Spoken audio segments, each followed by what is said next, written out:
Сәлем достар, барлықтарыңызға қайырлы күн болсын. Біздің мектебіміздің 125 High School'дың подкастына қош келдіңіздер. Бүгін бізде өте ерекше болайын деп тұр. Өйткені мен өзім бұған дейін де көбінесе подкасттарға барып, қонақ ретінде баратын. Бүгін алғаш рет модератор болып, білім саласындағы мықты кісілермен арнайы Астанаға келіп күшті подкаст түсіргелі тұрмыз. Ақмонша ханым, білім саласындағы мен өзім жақында көріп бастадым. Өте қызық тұлға. Өйткені біз жалпы бұған дейін жекеменшік мектептермен көп кездесулер болатын, көп подкасттар жасайтынбыз, бірақ мемлекеттік мектепте жасай тұра осындай директор ондай да болады екен ғой деген адамдардың стереотипін сындырған мықты ханым. Енді Ақмонша ханымды бүгін барынша асуға тырысамыз. Мен енді білетінді айттым, білмейтін жерім өзіңді айтып жіберіңіз. Аз айтқан жоқпын ба? Аз айтқан жоқсыз, иә. Мектеп директорымын, қарапайым ұстазбын бірінші кезекте. Көп балалы анамын. Иә. Хоббиімді айтып қоятын болсам, енді тренд түсіреміз, балалармен билейміз, балалармен ән айтамыз, спектакль қоямыз, жақында кино түсірейін деп жатырық, бәрі шығармашылыққа жақынмын бір табан. Енді ол бала кезден бір ішкі талант дей ма, енді оны қатты талант деп те айтуға болмайды, бірақ өзім шығармашылыққа жақын болдым. Шығармашылыққа жақын адам еркіндікке құштар болады. И қазіргі таңда да осы балалардың арасында да осы еркіндікті насихаттап, балалар еркін өсу керек деген ұстанып жүрген жанмын. Күшті. Мен таң қалып жатырмын. Біз жекеменшік мектепте жүріп уақыт таба алмаймыз. Сіз мемлекетте қаншама міндетіңіз бола тұра, бірақ барлығының үшін уақыт тапқан үшін керемет. Өте ризамын. Рахмет. Біздің келесі қонағымыз Нұрмұхамед мырза. Нұреке, өзіңіз туралы. Нұрекемен жалпы көп ақылдасам, көп ақылын тыңдаймын. Өте терең адам ғой. Жалпы мен өзім былай айтады ғой, ширinaға жүрсем, Нұреке глубинаға жүретін адам ғой, тереңдікке жүретін адам. Қазір Астана Hyperion School негізін қалаушы, бұрында Астана Garden School негізін қалаушы болған. Жалпы мен білетін жобалар, мен білмейтін басқа да жобалар бар. Нұреке бүгін ашылатын болады. Бұйырса. Құдай қаласа. Айтпаған жерім болса айтыңыз. Бәрін жақсы айттыңыз. Біз де ата-анамыз, 3 баланың әкесіміз, шүкір. Білім саласында 16 жылдан бері қызмет жасап отырмыз. Енді қарапайым мұғалімдіктен бастап мектеп директоры, білім басқармасында қызмет жасағанымыз бар. Шетелде оқып келдік. Енді осы 8 жылдан бері жекеменшік білім саласында қызмет жасап отырмыз. Және 3-4 жылдан бері қоғамдық кеңес мүшесіміз білім және оқу ағарту министрлігінің жанында. Керемет. Сұрақ бастаймыз онда. Ақмонша ханымнан бастайық. Ханымдардан бірінші. Ақмонша ханым, мынандай сұрақта мысалға қазіргі таңда бұрында біз айттық қой екенбіз кездескен кезде неге байланысты жоқшылықтан немесе тоқшылықтан деп. Қазіргі таңда балалардың қызығушылығын қалай ұстауға болады? Мысалы бізден жекеменшік мектеп болғаннан кейін бала енді ата-анасы ақша төлеп отыр ғой. Ақша төлегеннен кейін ата-анасы талап етеді бізден де, баладан да. И бала бірімен жарысып оқиды, өйткені жан-жақтан іріктелген балалар ғой. Бірақ мемлекеттік мектепте ол өзінің пропискасы бойынша келуі мүмкін, амалдың жоқтығынан жүру мүмкін. И бізде мысалы бір сыныпта 20 баладан асса ата-аналар талап етеді, 20-дан аспасын деп. Мысалы сіздер 30 бала, 40 бала бір сыныпта, ол қалай балалардың интерестерін жоғалтпай ұстап отырасыздар? Балаларды қалай мысалға да мотивациясымен ұстап отырасыздар? Жүйе бар ма әлде сіздерде? Немесе директордың қаталдығы ма бұрынғыдай? Мен білетінім солай, мысалы директор күшті болса мектеп күшті деп есептейтінбіз. Біздің кезде солай еді. Барлығы ата-аналар сол мектепке беріп тұрсатын. Бірақ директор қалай жұмыстан кетеді, ол мектеп құлайтын. Мен әлі сол ойдамын. Әлде сол жүйе қалыптасқан ба, әлде бір жүйе бар ма, қазір жүйелі басқарылады ма? Неге байланысты сондай балаларды ұстап отыру? Жақсы сұрақ және ауыр сұрақ, өйткені қазіргі балалардың жалпы білімге құштарлығы, білім дегеннен сөзден гөрі мектепке деген құштарлық, мектепке келу құштарлығы өте төмен. Оны мойындау керек. Мен енді әлеуметтік желіде белсенді жүргізгеннен кейін осы сұрақты қойып, қаншақты балалар білімге құштар, сіздерде ата-аналар осы мәселе бар ма деп енді мыңдаған сұрақ келеді. Балаларымыз мектепке зорға барады, жалпы барғысы келмейді. Қалай бұларды, мысалы бізден кезінде сен барғың келе ма деп сұраған жоқ. Қазіргі таңда қалай балалардың білімге құштарлығын артамыз деген сұрақты маған да ата-аналар өте көп қояды. Енді мен өзімнің мектебіме қатысты айтатын болсам, Астана қаласында шеткі районда орналасқан 2200 оқушысы бар мектеп. 2 ауысымда оқиды. жаңа өзіңіз айтқандай бір сыныпта 28-30 бала оқиды. Енді мен қазір мына жерде біздің мектепке барлық балалар білімге құштар болып, мектепті сағынып, керемет болып келеді деп айтсам ол өтірік болады. Өйткені расымен де қазіргі балалар білмейсің, шын олардың қалауын түсінбейміз. Олардың қалауы қолдарындағы телефон. Олардың қолдарындағы телефонның ішіндегі ойын, тикток, жеңіл нәрсе. Былай біз олардың шыны керек мектепке деген құштарлығын оята алмай жатырмыз. Біз бұны білімге, олимпиададан орын алуға деген нәрсе, ол білмеймін, басқа мектептер үшін мен жауап бере алмаймын, бірақ дегенмен біздің мектеп үшін әзірше ол ерте. Бар, белгілі бір деңгейде олимпиададан жүлдегерлеріміз бар, қалалық, аудандық деңгейде, енді республика, халықаралық емес, бірақ дегенмен бұл мәселеге келмес бұрын сол балалардың білімге, мектепке қызығушылығының төмендігі мені қатты ойландырады. Жалпы осы блогқа да сол үшін келдім деп мен үнемі айтамын подкастта. Себебі ең болмаса әлеуметтік желідегі бос кеңістікті мен бір кішкене толтырып көрсем, сол тиктоктағы бір пайдалы дүниемен. Енді мен тиктокта да бір керемет пайдалы дүние түсіріп жатырмын деп айтпаймын, бірақ арасында пайдалы контент түсірсең ол қаралым болмайды, ол рекомендацияға шықпайды. Білесіздер, бірақ жеңіл нәрсенің артында маған тіркелу арқылы, бірақ негізгі идеология осы қаншалықты біз балаға мынау тұлға болып қалыптасуына әсер етіп жатыр мектеп. Қаншалықты ұстаздар оларды қоғамға зиян келтірмейтін, өз-өзіне жауап беретін, жауапкершілігі жоғары тұлға болып шығару. Біз осы уақытқа дейін қазірдің өзінде білім сапасы дегенді бірінші орынға қойып келеміз. Бірақ қаншалықты білім сапасына дейінгі, енді қазіргі бір тренд сөз бар ғой, базовый минимум деп айтатын. Біз қаншалықты сол базовый минимумдарды балаға бойына сіңіртіп жатырмыз. Осы нәрсе мені қатты ойландырады. Бір арнайы мынандай жүйе, мынандай басқару стилі қалыптасқан деп мен айта алмаймын. Әр басшының өзінің басқару стилі бар. Ал мен басшы болып осында тағайындалғаныма 3-ші жылдан асып бара жатыр. 3-ші жыл болып жатыр. Мен бастапқы келген уақытта мен де білім басқармасында жұмыс істегем бұрын. Мен де бір адамдай қатты талапшыл болғам. Қазір де талапшыл емеспін деп айта алмаймын, бірақ дегенмен де қазіргі балалардың жетіспей жатқан мейірім мен махаббатын беру арқылы оларды сәл болсын өзіме қаратып алу деген дүниені ұстандым. Вниманиясы, көңілін ұстап тұру керек балалардың. Көңілін ұстап тұра алмай жатырық. Оны ең бірінші кезекте сол басшылардан басталса. Содан кейін барып, бала ең бірінші кезекте міне директорын жақсы көріп келсе мектепке, одан кейін ұстаздарын жақсы көріп келсе, одан кейін сыныптастарын жақсы көріп келсе, жалпы мектебін жақсы көріп келсе, содан басталған махаббат қоршаған ортаға деген, қоғамға деген, елге деген, отанға, жерге деген махаббат. Анау сол кішкентай мектептен басталады. Менің түсінігімде осы. Енді әркім әзірше өзінің басқару стилін ұстануда. Менің басқару стилімде қазір тек балаға махаббат пен мейірім беру, еркіндік беру, сол арқылы мектепке құштарлығын ояту. Әзірше сол базовый минимумда жүрміз. Ал екінші этап әрине ол шашылмау керек. Бір фокустадың, сонымен келе жатсыз күшті. Одан кейінгі этаптар, мен білімді ысырып қойып жатқан жоқпын. Одан кейінгі этаптар бар.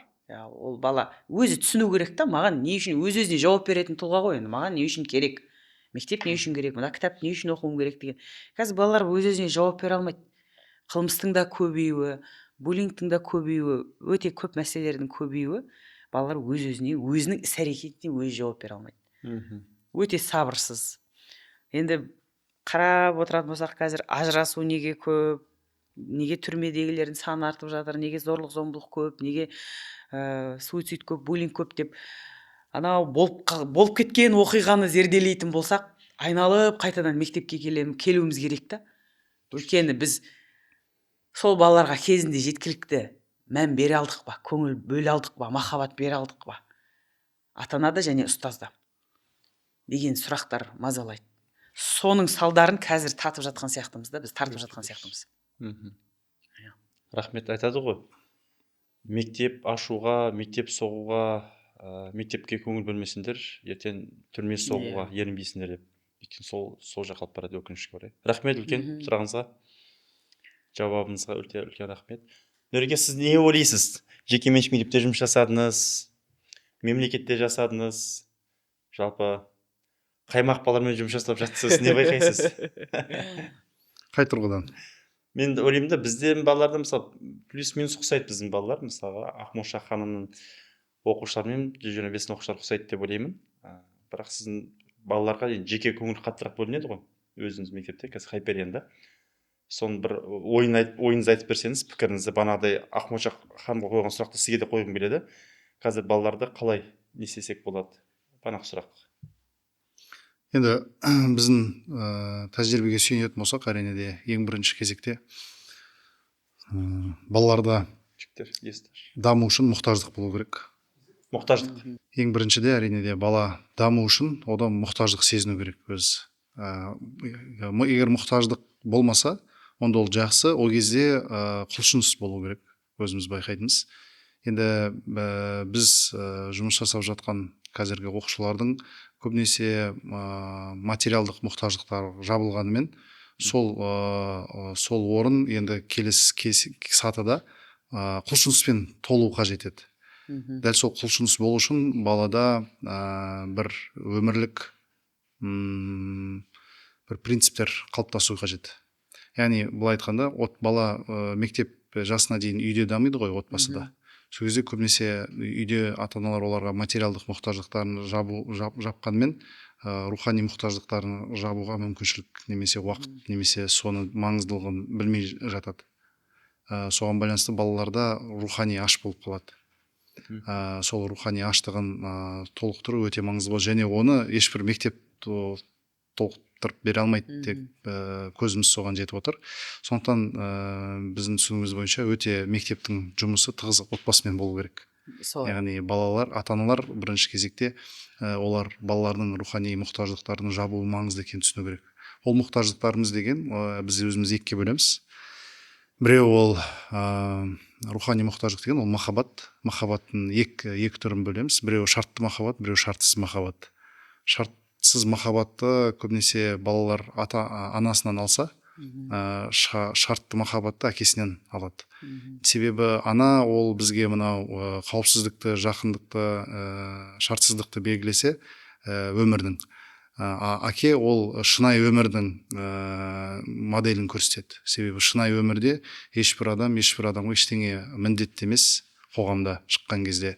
Және баланы біз бәрібір мектеп ретінде келесі өмірін сатысынан дайындайтын болғандықтан, біз балаларға сол шынайы өмірдің де қандай екенін дәмін татқызып үлгеру керекпіз. Дәл сол мәселеге келген кезде біз байқайтынымыз рөлдер ауысып кеткен.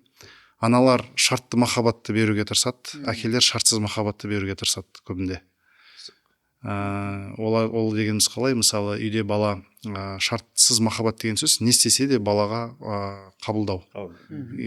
Тек қана өзіне зиян болатын нәрселерден сақтап отырып, қалған кез келген қалауын мүмкіндігінше жоқ демей жасап отыру болса, шартты махаббат ол сен бір нәрсеге қаласаң, ол біз береміз, бірақ мына шартты орында деген сияқты талап қойып. Соны мысалы көбінесе әкелер жасамайды екен. Неге? Себебі олар сол кезінде өз кезегі бәлкім сол шартсыз махаббатты алып үлгермегендіктен соны өздерінің балаларына беруге тырысады деп ойлаймын. Сондықтан бұл бір шын жырдың несі барлығы бөліктері да сол бір жерде үзіліп қалса, соны біз жалғауға жетпіз. Бұл цикл да. Сондықтан балалар өмірде әрқашанда шартты махаббат пен шартсыз махаббаттың арасында өмір сүреді. Сосын өздері де сол көрген нәрсені келесі өздерінің ұрпағына, басқа адамдарға бере бастайды. Және өзіміздің түсінігіміз бойынша балалардың мысалы мектеп жасына шейін, 6 жасына шейін бала жынысына қарамай, ұл да қыз да шартсыз махаббатқа мұқтаж. Бірақ мектепке барғаннан кейін 7 жастан асқан кезде, 13 балиғат жасына жеткенге дейін қыз үшін шартты махаббатты анасы берсе, ер бала үшін шартты махаббатты әкесі беру керек екен. яғни мысалы тәрбиелеу процесі Иә. дегеніміз осы жерден басталады. Ғылыми зерттеу Бұл біздің өзіміздің зерттеуіміз және әлемдік нелерді тенденциялар мен ғалымдардың несін зерделей отыра біз осындай нәрсеге қазір көзіміз жетіп отыр. Бірақ қазақта бір қызығы қарасаң, оны бұрын атам заманда айтып кеткен. Балаға мектеп жасына дейін патшаңдай қызмет етесің, 13 жасына шейін құлыңдай жұмсайсың, ары қарай досыңдай сырласасың деген. Дәл сол фреймворк бізде бұзылғандықтан біз мысалы бала балиғат жасынан асқан кезде біз оған сырласу, дос болудың орнына біз оған алдыңғы сатысында алып үлгермеген шартты махаббатты беруге тырысамыз. Мынаны істесең мынау болады, мынаны істесең бағанағыдай ұрсуы, таяқ жеуі, бір нәрсені ала алмауы деген сияқты. Ал негізі бала оны 7 мен 13 жас арасында көріп үйренсе, ода ол система түсінік қалыптасса, ол 13 жасынан кейін онда ешқандай бір проблема туындамайды негізі. Себебі ол білет, жүйе бар, тәртіп бар, шарттар бар. Сен шарттарды орындасаң, себеп салдарын түсінсең, онда сен барлығы сен үшін түсінікті болады. Әлем түсінікті болады, өмір түсінікті болады деген сияқты. Және олар ол жүйені әлемнің кез келген жерінде байқайды. Жануарларға қараса байқайды, табиғатқа байқайды деген сияқты. Бірақ дәл сол түсінік уақытында дер кезінде қалыптасып үлгермегендіктен балалар не істейді? Мектепте өте көп қиыншылықтармен қақтығысады. Сосын мектепте де ол нәрсені методикалар, тәрбие методикалары толықпағаннан кейін олар мектепте де оны ала алмайды. Сосын университетке барады. Университетке барады, ол жерде қайтадан өзіне сол толықпаған шартсыз махаббатты іздейді. Себебі шартты махаббат бар екенін үйренбеген. Ол жерден университет бітіріп нарыққа шығады, ол жерде қарайды, күтеді, кім оны жұмысқа алады. Ешкім оны жұмысқа алуы міндетті емес екенін, оған ешкім ештеңе міндетті емес екенін ол түсінбегеннен кейін ол не істейді? Қайтадан көмек іздейді, былай айтқан кезде. Ал негізі ол көмекті 22-23 жасына кеп көмек іздеу емес, көмек беретін жасқа келу керек. Ал ол үшін ол 12-13 жасында осы дүниелердің маңыздылығын түсінген болу керек еді. Сатылай өту керек дейсіз ғой. Сондықтан бізде біздің жұмыс жасайтын бағанағы сұрағыңызға оралатын болсақ, балаларға бағанағыдай саны аз болғанмен, әл-ауқаты дұрыс болғанмен, осындай кішкене көзге қатты әлі де көрінбейтін дүниелерді беру маңызды екенін түсіндік. Сондықтан біз өз мектебімізде мысалы балаларға осы рамкаларды береміз, шарттарды орнатамыз. Айтамыз мысалы, біздің балалар таңертең таңғы 7-те оянып, 7-15-те күнде тренировкамен айналысады. Міндетті түрде бассейнге түседі, жүзеді күнде. Спортпен айналысады, күнде 1,5 сағат кітап оқиды. Норматив тапсырады, күнде 100 отжимания, 100 приседания, соның бәрін жасайды. Сол арқылы олар сол нені толықтырады. Себебі өмір ол осындай. Әсіресе ер бала үшін өмір шартқа толы. Бәлкім қыздарға бір жұмсақтық танытып, қыздарға өмір мейіріммен қарау қажет деп өзім есептесем де, бірақ өмірдің шынайылығы сондай. Өмір ол бәсекелестік, бақталастық. Сондықтан әйелдерімізге, қарындастарымызға жеңіл болсын десек, біздің түсінігіміз бойынша мықты еркектер ұрпағын қалыптастыру қажетпіз. Өте дұрыс. Біз осымен айналысып жатырмыз. Қазір ер балалар әлсіреп кеткен қатты байқауға болады. Енді ол сіздердің көңілдеріңізге тимесін әрине. Жалпы мынау қазіргі тәрбиелеп жатқан көңілге қарамаңыз, бәрін айтайық. Айту үшін жиналдық. Ұл балалардың тәрбиесіне қатты мен алаңдаймын. Өйткені мен ұл балалармен өте жиі сөйлесем, сол уақытта сол әкелермен байланысы жоқ ұл балалардың. Енді өздеріңіз білесіздер, ажырасу жағынан өте рекордтық көрсеткіште тұрмыз ғой Қазақстан. Оның өзі сол жаңа сіз айтып отырған махаббаттардың берілмеуі, сол сіз айтып отырған әкемен бір контактының жоқтығы, ол да баланың өмірінде үлкен рөлге ие. Енді осы тұрғысында біз әкелерді барынша мектепке тарту мақсатында жұмыстанамыз. Бірақ тағы да өкінішке орай әкелердің сол мынау базовый минимумда қайтадан қалып кетіп жатырмыз ғой. Тек балалардың тамағының тоқтығы. Онда да егер ол орындалса, мен өткенде бір әкелерді шақырып, қазір біз сондай жоба ұйымдастырып жатырмыз деп рилс шығарып қойдым. Сонда бір көп ата-аналар жазып қойыпты. Қазіргі әкелер тек мен айтып жатырмын да, қазіргі әкелер тек балалардың тамағы мен көйлегін ғана ойлайтын деңгейдеміз, өкінішке орай. Енді бәрі емес, әрине. Балаларға рухани дүниені беруге тырыспай жатырмыз. Баламен сөйлеспейміз, баланың құмарлығын, құштарлығын, неге бағытын білмейміз. Жаңағы шайдың басында отырып 11 сыныпта сен дәрігер бол, мен кезінде дәрігер бола алмағанмын деген деңгейден шыға алмай жатырмыз деп. Сонда бір көп ата-аналар жазып қойыпты, аналар жазып қойыпты. Қазіргі әкелер сіз айтып отырған базовый минимумды да атқара алмайтын деңгейлері қаншама. Яғни алименттен қашып, тамақты тауып берудің өзіне жауапкершіліктен қашып жүрген әкелеріміз қаншама. Сіз айтып отырған ол уже екінші басқа деңгейдегі әке ғой деп. Сондықтан бұл мәселе өте күрделі. Қазір енді мен Нұрекеңді естіп отырып, бұл кісілердің мектебінің деңгейі мүлдем басқа ғой.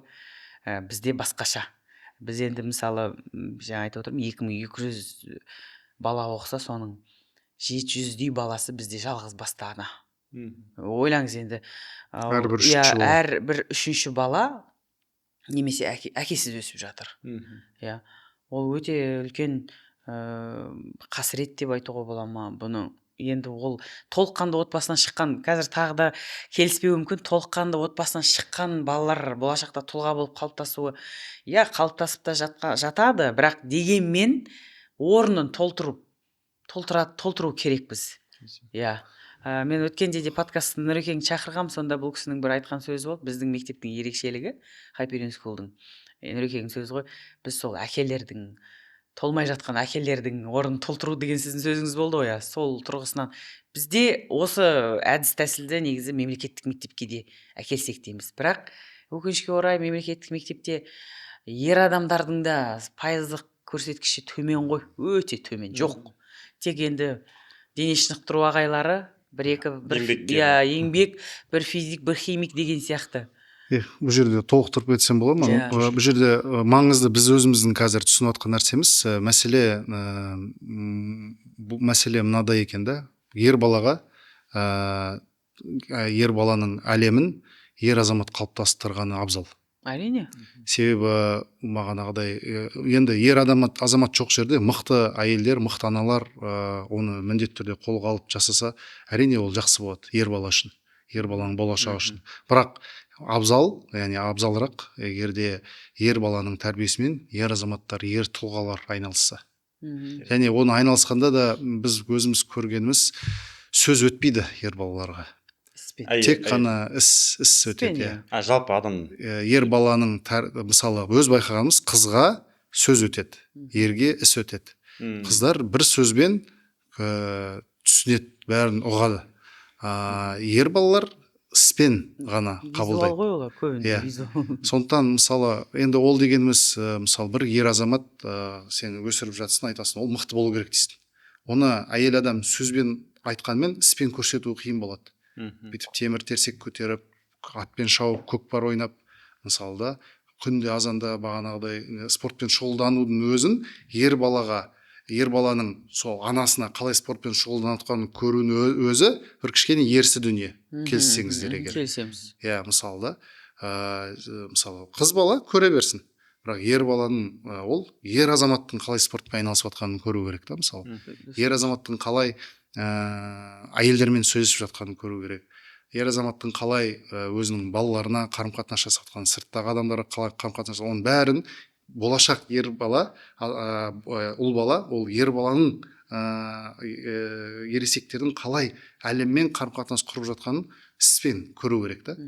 Ал мысалы қалғанның бәрін белгілі бір пәндік білім дейміз, бір ақпарат, оны жынысына қарамай беруге болатын ілім білімнің түрлері болса, бірақ рухани даму, сананы қалыптастыру, тұлғаны қалыптастыруға келген кезде жыныстың орны маңызды бола бастайды екен.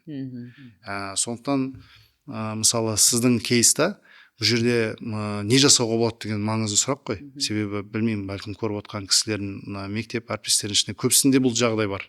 Бұл жерде бұрынғы заманда енді бұндай қасірет бұрын қазіргідегідей барлығы бар дамыған заманда бұндай қасірет болмаған. Бұрын бұл қасірет соғыстың нәтижесінде болған.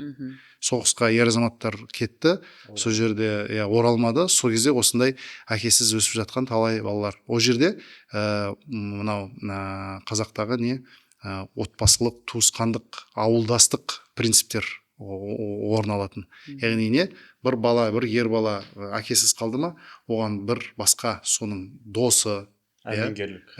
Ол әмеңгерлік әйел жағына болса, бұл жерде әмеңгерліксіз ақ бір балаға арқау болу, сүйеу болу, барып соның анасын айту. Мына балақай қазір әкесіз қалды, біз бұл балаға не жасайық, қамқор болайық.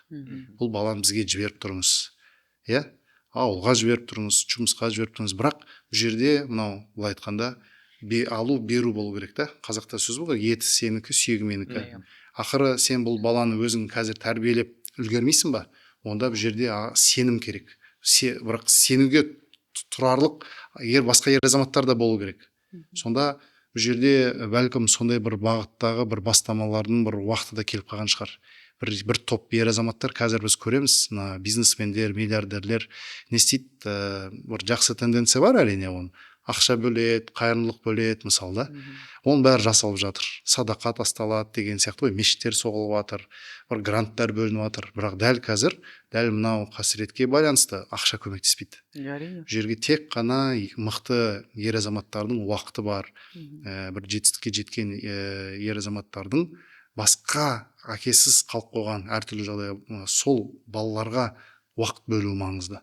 Мысалы, қанша тұлғалар бар, сіз мектепке олар бір графикке қойып, олар келу керек, ер азаматпен кездесулер болу керек. Сосын сырттан қонақтар, сырласулар болу керек, бірге іс-шаралар болу керек. Олар тек қана бағанағыдай алыстан ғана қарым-қатынас емес, жақыннан сөйлеп энергиясын көріп, былай айтқанда ше, бұны одан артық ештеңе керек емес ер балаларға. Және ол жүйелі тұрғыда болса, қай уақытқа шейін сол ер балаға ер азаматтың несі қажет, өзіміз байқағанымыз бойынша, өзі сатылары бар. Ол ер азаматтылық, оның өмірлік қағидасына, принципіне айналғанға дейін, ол ер баланы қолынан ұстап жетектеу керек екен. Яғни оның өмірінен кетпеу керек. Қалай ол уже санасы қалыптасып айтады, мен енді түсіндім, мен еркек болу керек екенмін, ер жету керек екенмін деген санада бұл жанған кезде, ол баланы өз бетінше қалдыруға болады.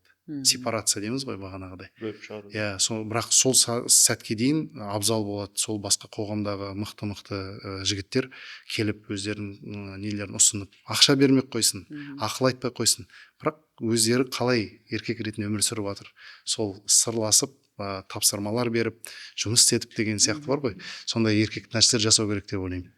Мен қосып жіберейін, бана біз 2-3 тақырып параллельно айтылып жатыр ғой. Біріншіден енді біз барлық адам көңілінен шығамаймыз ғой. Сол қалай ойлайсыздар, солай айта беріңіздер. Өйткені ол жеке біздің ойымыз ғой. Әрқайсымыз өз ойымыз. Дұрыс, бұрыс, оны Алла біледі. Бірақ бәріміз өз ойларымызды ашық айта беріңіздер, ыңғайсыз сезінбеңіздер.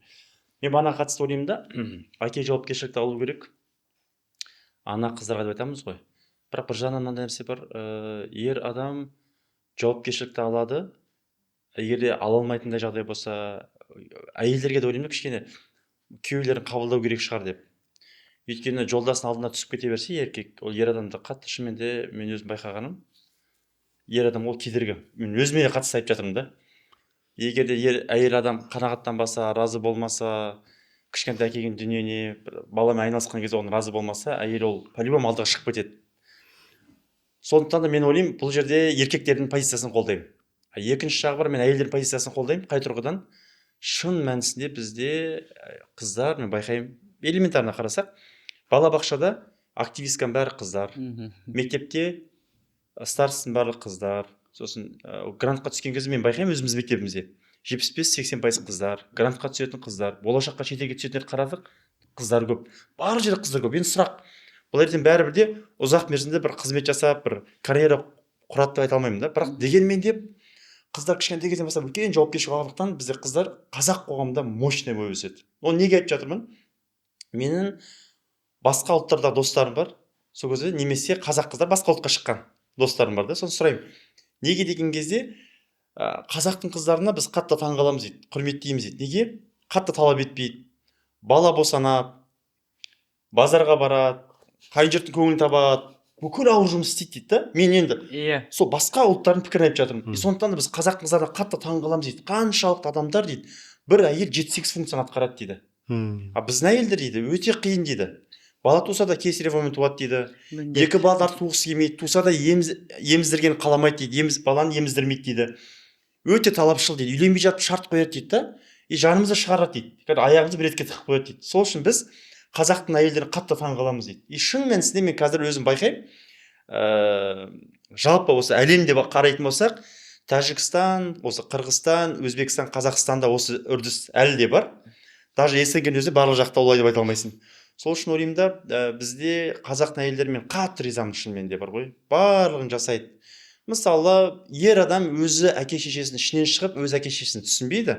Бірақ кеше ғана үйленген әйелден талап етеді да, мен әке шешем көңілін тап деп. Бірақ ол өзі, бірақ ер адам өз әкесімен сөйлесе алмайды бір столда. Өте керемет. Өз әйелімен сөйлесе алмайды. Мысалы, өз анасымен дұрыс диалог құра алмайды да. Өз әкесімен бір сағат отырып, ұрыспай бір тамақ іше алмауы мүмкін, бірақ әйелді талап етеді да, кеше ғана келген біреудің қызынан талап етеді, мен әке шешем көңілін тап, туысқан көңілін тап деп. Сондықтан да бұл тұрғыдан енді жігіттер ренжуі мүмкін, бірақ ренжісе де ол менің жеке ойым, субъективный ойым, солай деп ойлаймын. Ал енді бір өзім жағдайыма келетін болсақ, мен 18 жасымда анам қайтыс болды, бірақ 18 жасқа дейін мен есімде 6 жастан бастап мен қаз айландыратынмын. Кәдімгідей қаз айландыратынмын. И кейін есімде анам қайтыс болып кетті, әпкем тұрмысқа шықты, әкем вахтада жұмыс істейді, өзім үйдемін. Сол кезде мен шектерді астына жіп байлайтынмын да, ручкамен үрлейтінмін, шектерді үрлеп, өйткені ішіне ет сыймайды ғой. И үрлейтінмін да, и жіпті ұстап тұрады, байлап қоятынмын. И қазында бір сутка қалдырып қоятынмын, ана шек дәуесін деп. И мен ойлаймын да, мысалы мен 6 жасар бала болсам да, мен 13-14 жасқа едім, мен шешем жұмыс аямай салатын, жанымды шығарып жіберетін ғой. И мен сол кезде қатты ренжитін, балалық шағым алып қойған сияқты көрінетін. Мен конкретно айтайын, мен не істедім? Бір мусор төгетінмін. Ол кезде мусор білесіз, қазіргідей пакетке кигізіп қоймайды ішіне. Мусор, помидор бар, бәрі ішіне салып тастаған, одан иіс шығады, білесіздер ғой. Сөйтіп төгетінбіз. И соның ішін жуғызатын маған. Екіншісі, бүкіл туалетті, ваннаны, бүкіл үйдің ауыр жұмыстарды мен жуатымын, кілемдерді мен қозғайтын. Ол кезде кілем көп етін. Білесіздер, кілем ілініп тұратын, жерде тұратын кілем. И кілемдердің барлығын мен өзім жудыртатын. Анам ауыр жұмыс. Жегін жұмыстарда уборка жасауды әпкеме беріп қоятын. Сосын біз бір қыз, бір ұл болғаннан кейін үйде анамнан сұраймын, неге деп. Маған істемесек, просто айтатынды, тамақ ішу үшін оны істейін деп шарт қоятын. Айтын кеп тұрған нәрсе бар Нұреке да, бүкіл жерде шартты әке қояды, ана мейірім береді деген нәрсеге мен сәл басқаша ойлаймын. Өйткені мен жағдайымда әке екеумізге мейірім берді, шеше шарт қойды. Бірақ солай, шеше солай шарт қоя тұра, мен енді бір еркектік қасиет алып шықтым деп ойлаймын. Мінез берді, басқа берді, сондықтан да бұл бұл мінезге байланысты шығар деп ойлаймын. Өйткені ер адам мейірімді болса, бәрібір де ол балаға шарт қояды, бірақ әйтеуір еркек әйелдің біреу әйтеуір рөлді алады бәрібір де. Біреу жақсы рөлді алады, біреу жаман рөлді алады. Енді теорияда түсінемін, әке мінез береді, тұрақтылық береді, шеше мейірім береді, бірақ менің практикамда басқаша болды. Мен әкем өте жұмсақ мейірімді адам болғандықтан, керісінше анам мені бірінші сыныпта мен әліппе деп, балалар деп буынға бөліп оқытқан кезде мен қалып кеткем. Мен бірінші сыныпта уже басқа сыныпқа ауыстырамыз деген. Бірінші сыныпта енді бастауышта барлығы жақсы оқиды ғой. Мен уже бірінші сыныпта проблема болған менде. Сол кезде мамам оқытумен бар ғой. Кішкентайым қашам ғой, оқытумен бар. Қашқан кезде ұзыннан ұратын мені ше. Бөлмеге тығып тастайтын, шыққаш, сол кезде мен әкеме жылайтын. Әйелін ұрып жатыр, мен ұрып жатыр депші. Әке әйеліне қарашы депші. Мама деп айтқым келмейтін да. Қандай ғой кішкентай, қатты жылататын. Бірақ қызық жері. Мен сол сыныпта А классы ғой, бізде А деп бөлуші еді ол кезде. Қазір де білеміз. Да, әлі де бар ма? Басқа сыныпқа ауыстырып жібермес үшін мен А класста шешем қалсын деп сөйтіп тәрбиеледі.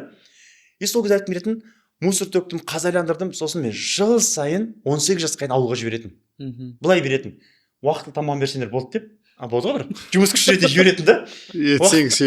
Уақыт тамақ болды бір андай. Мен шынымен өзімді бір құл санайтын да. Бірақ сол кезде мен арманым етін білесіздер ме, не арманым? Соң жақтандай жоңышқа тасы болды, арпа бар ғой, арпа білесіздер ме? Арпаны біз неге машинеге салатынбыз. Андай немен береді, бақырмен береді, шелекпен. И сол кезде арпа ұшады ғой, білесіздер ме, қоқымдары, ол денені страшно қыштады олшы. Енді сол кезде жоңышқа бар ғой, жоңышқа енді ауыр ғой бір 22-25 кило. И сол кезде арманды айтамын. Ертең Алла қаласа, өскен кезде мен арманым. Ең біріншісі ручкадан артық ауыр нәрсе ұстамаймын. Екіншісі ешқашанда үй соқпаймын. Дайын сатпау, өйткені соғып стройкадан шаршағанбыз ғой. Үшіншіден жоңышқа ауыл шаруашылықпен мүлде айналыспаймын. Арпа бидай құрсын да. ауылға жоламаймын. Енді ана ауылда үйім болады, ауылда тұрамын дейді ғой. Сондай бөл қалып кеткен ғой. Бірақ осы нәрсе үшін мен қатты благодарнымын ғой. Осы үш нәрседен қашамын деп орындалды. мен страшно вот қазіргі күнде шынымен де осы кейін мен андай стройка жасамағанмын, тек мектептер болса үйде сатып алғым келеді, өйткені менде бөл қалып қалған. Бірақ содан қашамын деп мен жақсы өмірге, жақсы нәрсеге талпындым да. Сондықтан да ойлаймын да, мына балаға травма қалып кетеді дейді ғой. Біреу айтады, 3 мамасы бар дейді, біреу айтады, екінші әкесі, үшінші әкесі таяқ жедім дейді. Қалай болса да әке шешеміз таңдап алған жоқпыз. Туған жерде біз таңдап алған жоқпыз. Қалай болса да мен өзім жеке ойым, енді адамдар қарсы болады, пікір айтуы мүмкін, бірақ жеке ойым, Алла тағала солай берді ғой, біз просто қабылдау керекпіз. Сол үшін мен өмірім өте разымын. Таяқ жегенім үшін, жыл сайын рұқсатсыз жылатып ауылға сүйреп апарып тастаған үшін. Болды бір 18 жасқа бар ғой, қара жұмысқа салған үшін. Менімен санаспай пікірін тыңдамаған үшін.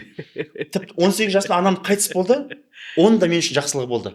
Қалай қайтыс болды? Әрине оңай емес, ауыр, көңіліне ауыр тиеді, анадан ажырау, бірақ өмірге тез тірілтті. Сондықтан да кез келген нәрседен мен шешем жоқ деп айтпаймын, мен зато әкем бар деп айтамын да. Мен солай, өйткені жоқты ойлай берсеңіз, қайғырып кете бересің, бітпейді ғой. Ана мамасы бар, ол мамасы бар, бірақ олыңқа мейірімді қарайсың, анау қыдыртты. Сөйтіп жақсы мама, жақсы папа іздей бересің. Бірақ ол болмайды. Мен сол үшін разымын. Мен қазір әкем мысалға екінші әйеліме тұрады, мен разымын, оны анамды жақсы көремін, бәрін қабылдаймын. Өйткені біз тек қана қабылдаған кезде ғана бақытты боламыз. Қабылдамаған сайын только стресске пайда боламыз ғой. Сондықтан да ойлаймын да, мен өзім қазір 4 ұлым бар. 3-тегі ұлдың өзіне мен жауапкершілік беремін. Шашып болса да үй жина деп айтамын, анасын жәнде. Үйде бізде бір қыз ғой. 4 жігіт, менімен 5 жігіт. Бір мамаларын өлтіресіңдер ме деймін да. Мен кәдімгі сөйтіп сөйлесем балаларға ше.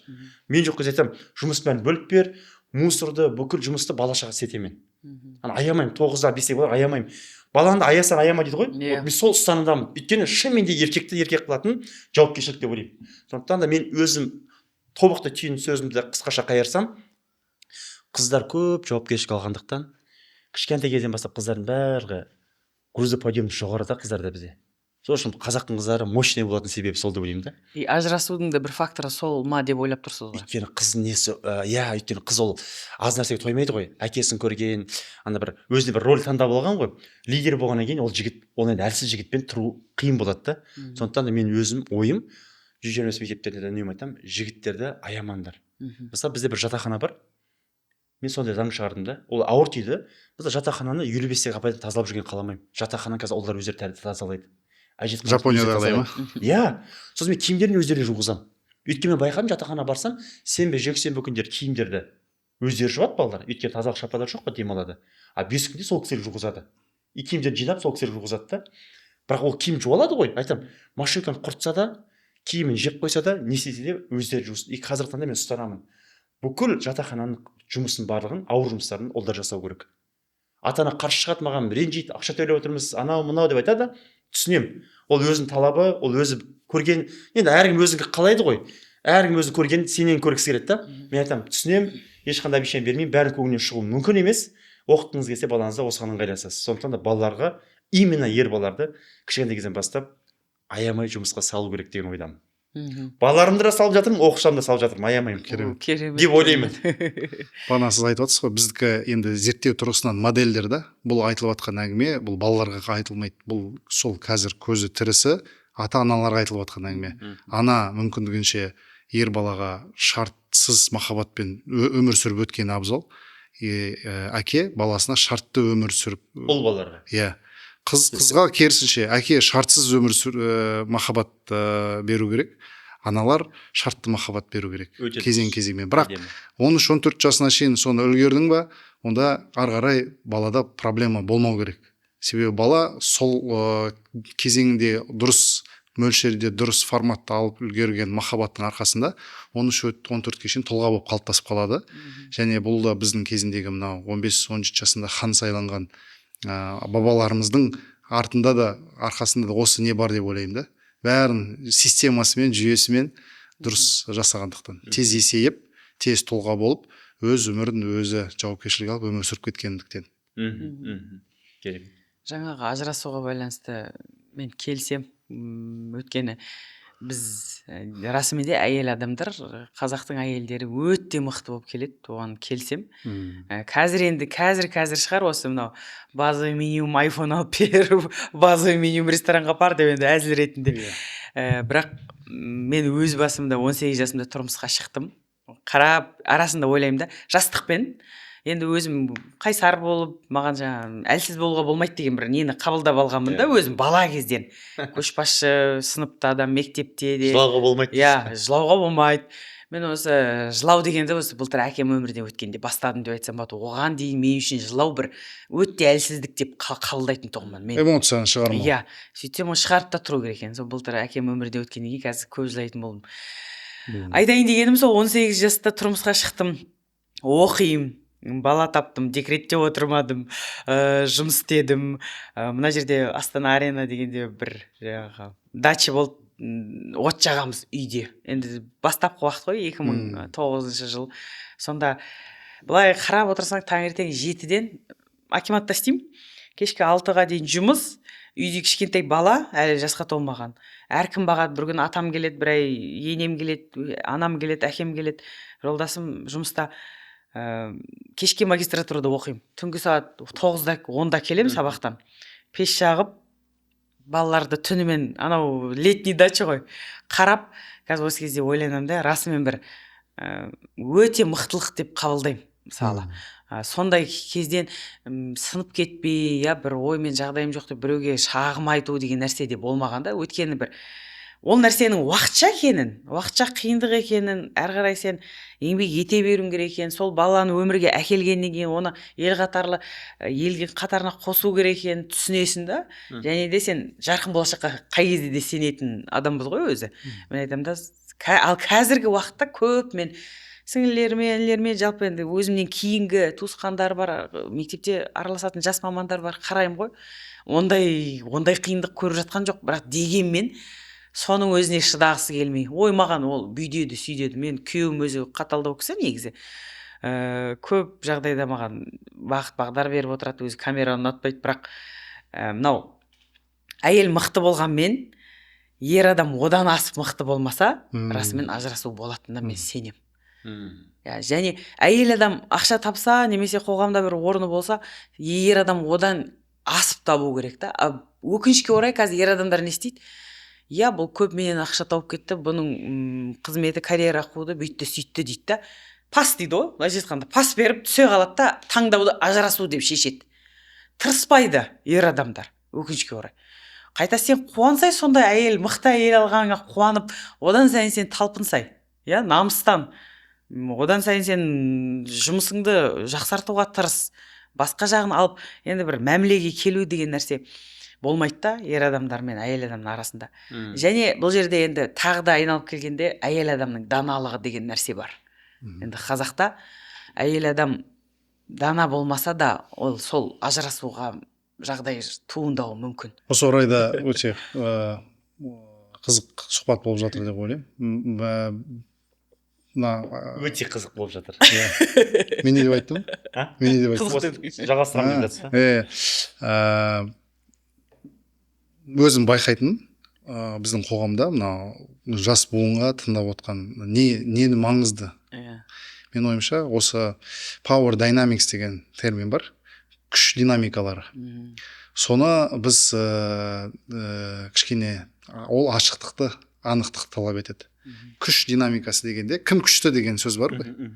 Мысалы бір отбасы бар, ер азамат бар, әйел азамат бар.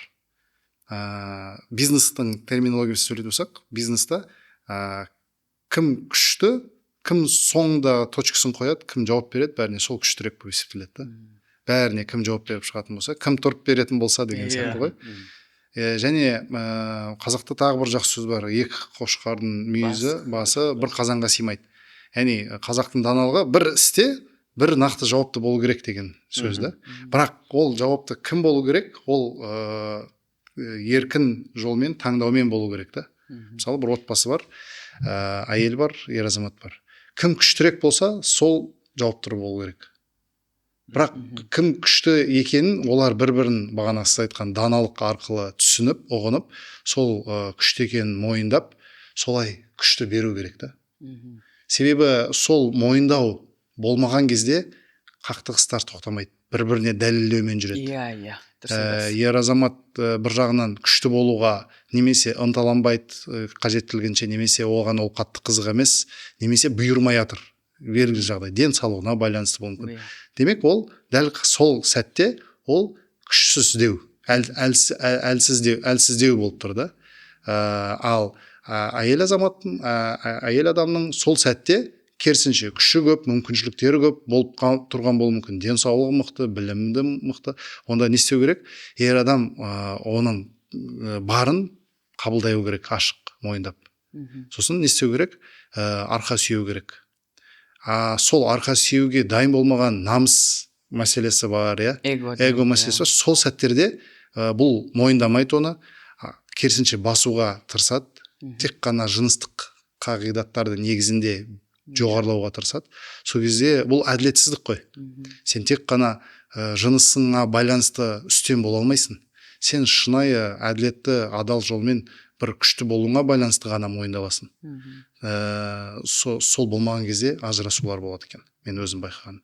Және керісінше, мысалы, ер азамат шынында да мықты болып тұрса, барлығына соңында өзі жауап беріп тұрса, ондай ер азаматтың жанында әйел азаматтар гүл болып гүлденіп, тек бағанада өмірдің несін, қызығын хобби ретінде өзіне ұнайтын нәрсемен ғана айналысып сөйтіп жүреді екен да.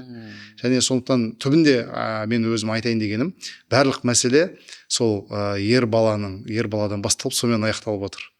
Сіздер айтып жатқандай, біздің қазақтың қыздарында, әйелдерінде проблема жоқ.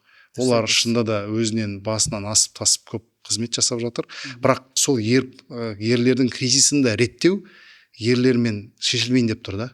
Қайттан сол әйел азаматтарымыздың ықпалы, көмегі, даналығы керек. Сосын мыналарды шабыттандырып, назарын аудартып, күшті өздеріне, қолдарына қайтып алу керек қой ер азаматтар.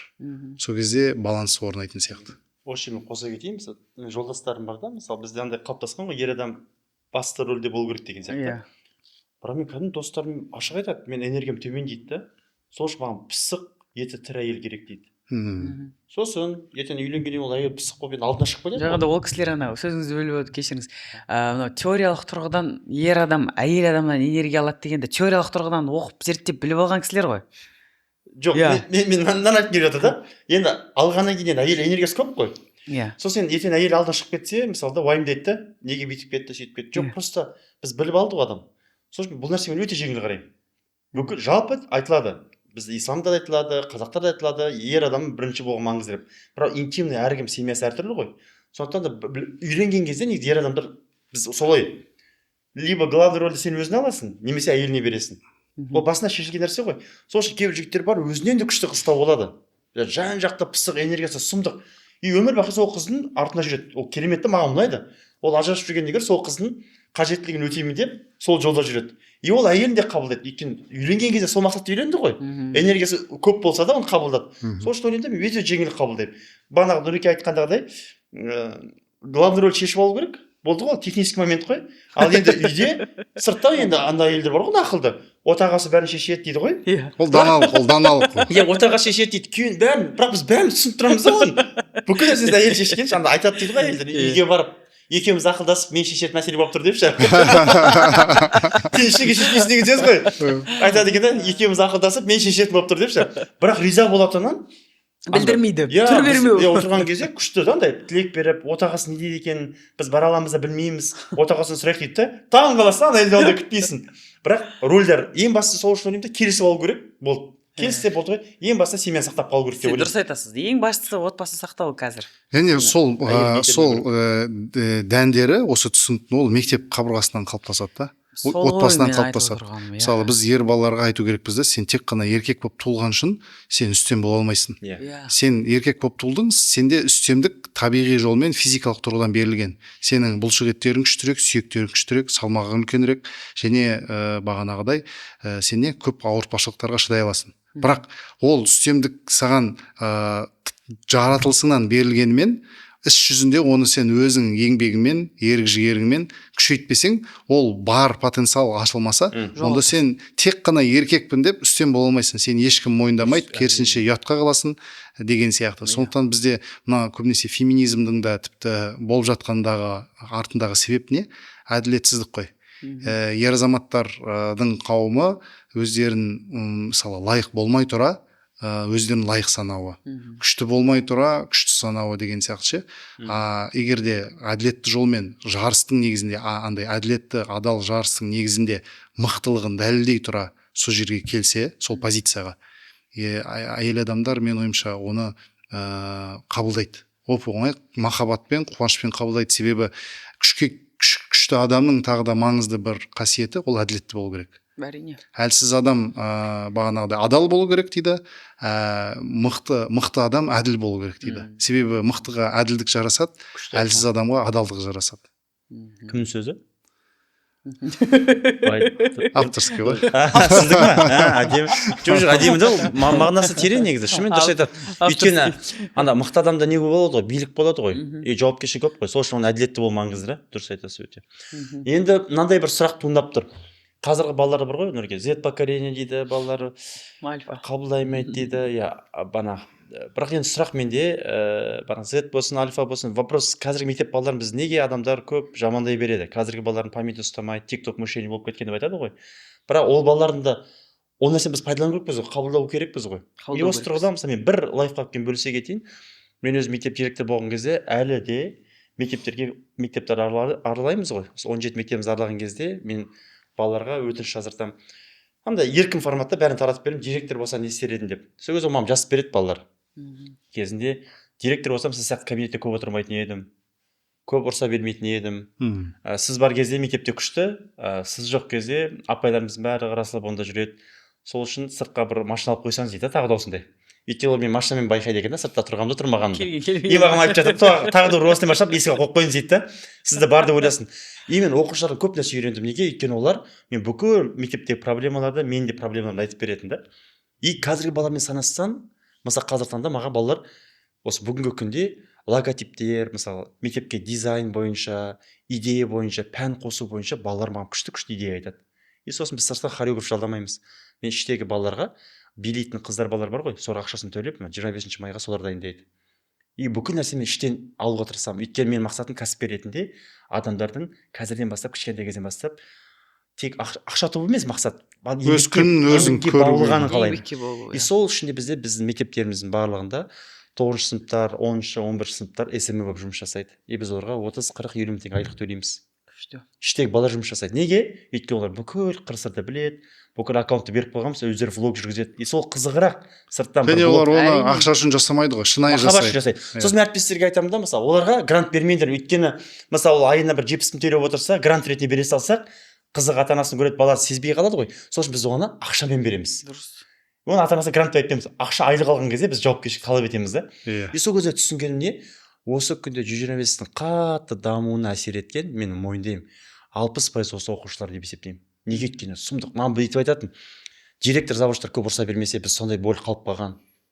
Сосын жаттата бермесеңіздер, сіз директордың образ кабинетінде отырып ұрса беретін, шақырып алатын бір қорқынышты адам болмаса, сосын бар маған кабинетіңізде көп отыра бермесеңіз деп, сосын бар бір банкет болған кезде қатайып тұрмасаңыз, бізбен бірге билесеңіз, көңіл бөлсеңіз, балалар бұл бәрін айтып береді. Сол кезде андай ғой, мектепте қандай болғанын қалай істесем, бәрін 600 бала 600 түрлі ұсыныс тастайды. И соларды ескеріп, біз осы күнге 125 осы қалыпқа жеткен себебі оқушылардың арқасы деп ойлаймын. Керемет. Енді осы сұрақ сіздерге. Қазіргі таңда осы балалардың осы ерекшелігін ескере отырып, телефонда көп уақыт құртады. Бұрынғыдай кітап оқи алмауы мүмкін, 3 сағаттық кино көре алмауы мүмкін, даже 30 минуттық фильм көре алмауы мүмкін. Кішкентай балалар бір 15 секундтық сторис, клиповое мышление дейді ғой, қысқа ойлау мүмкін. Осыны ескере отырып, біз қазіргі балаларды қалай адаптация жасасақ болады, қалай бұл балалардың күшті қасиеттерін дамытсақ болады. Өйткені бұл ата-аналарға, оқушыларға сұмдық пайдалы болады деп ойлаймын. Не ойлайсыздар осыған қатысты бір ойларыңызды айтсаңыздар? Осыған байланысты көп бір қатты толғандырып жүрген мәселе бар, ол стандарт деген нәрсе. Біз мойындауымыз керек, расымен қазіргі балалар, мен келіспеймін.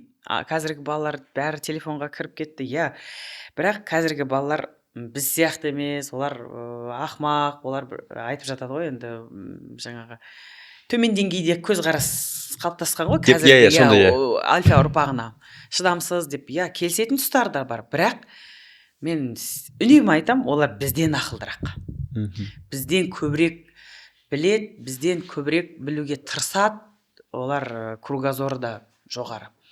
Біз жаңа сіз бағана айтып қалдыңыз ғой, сіздерде іріктелетін балалар, енді біз Қазақстанның 99%-ын мемлекеттік мектептің балалары құрайды.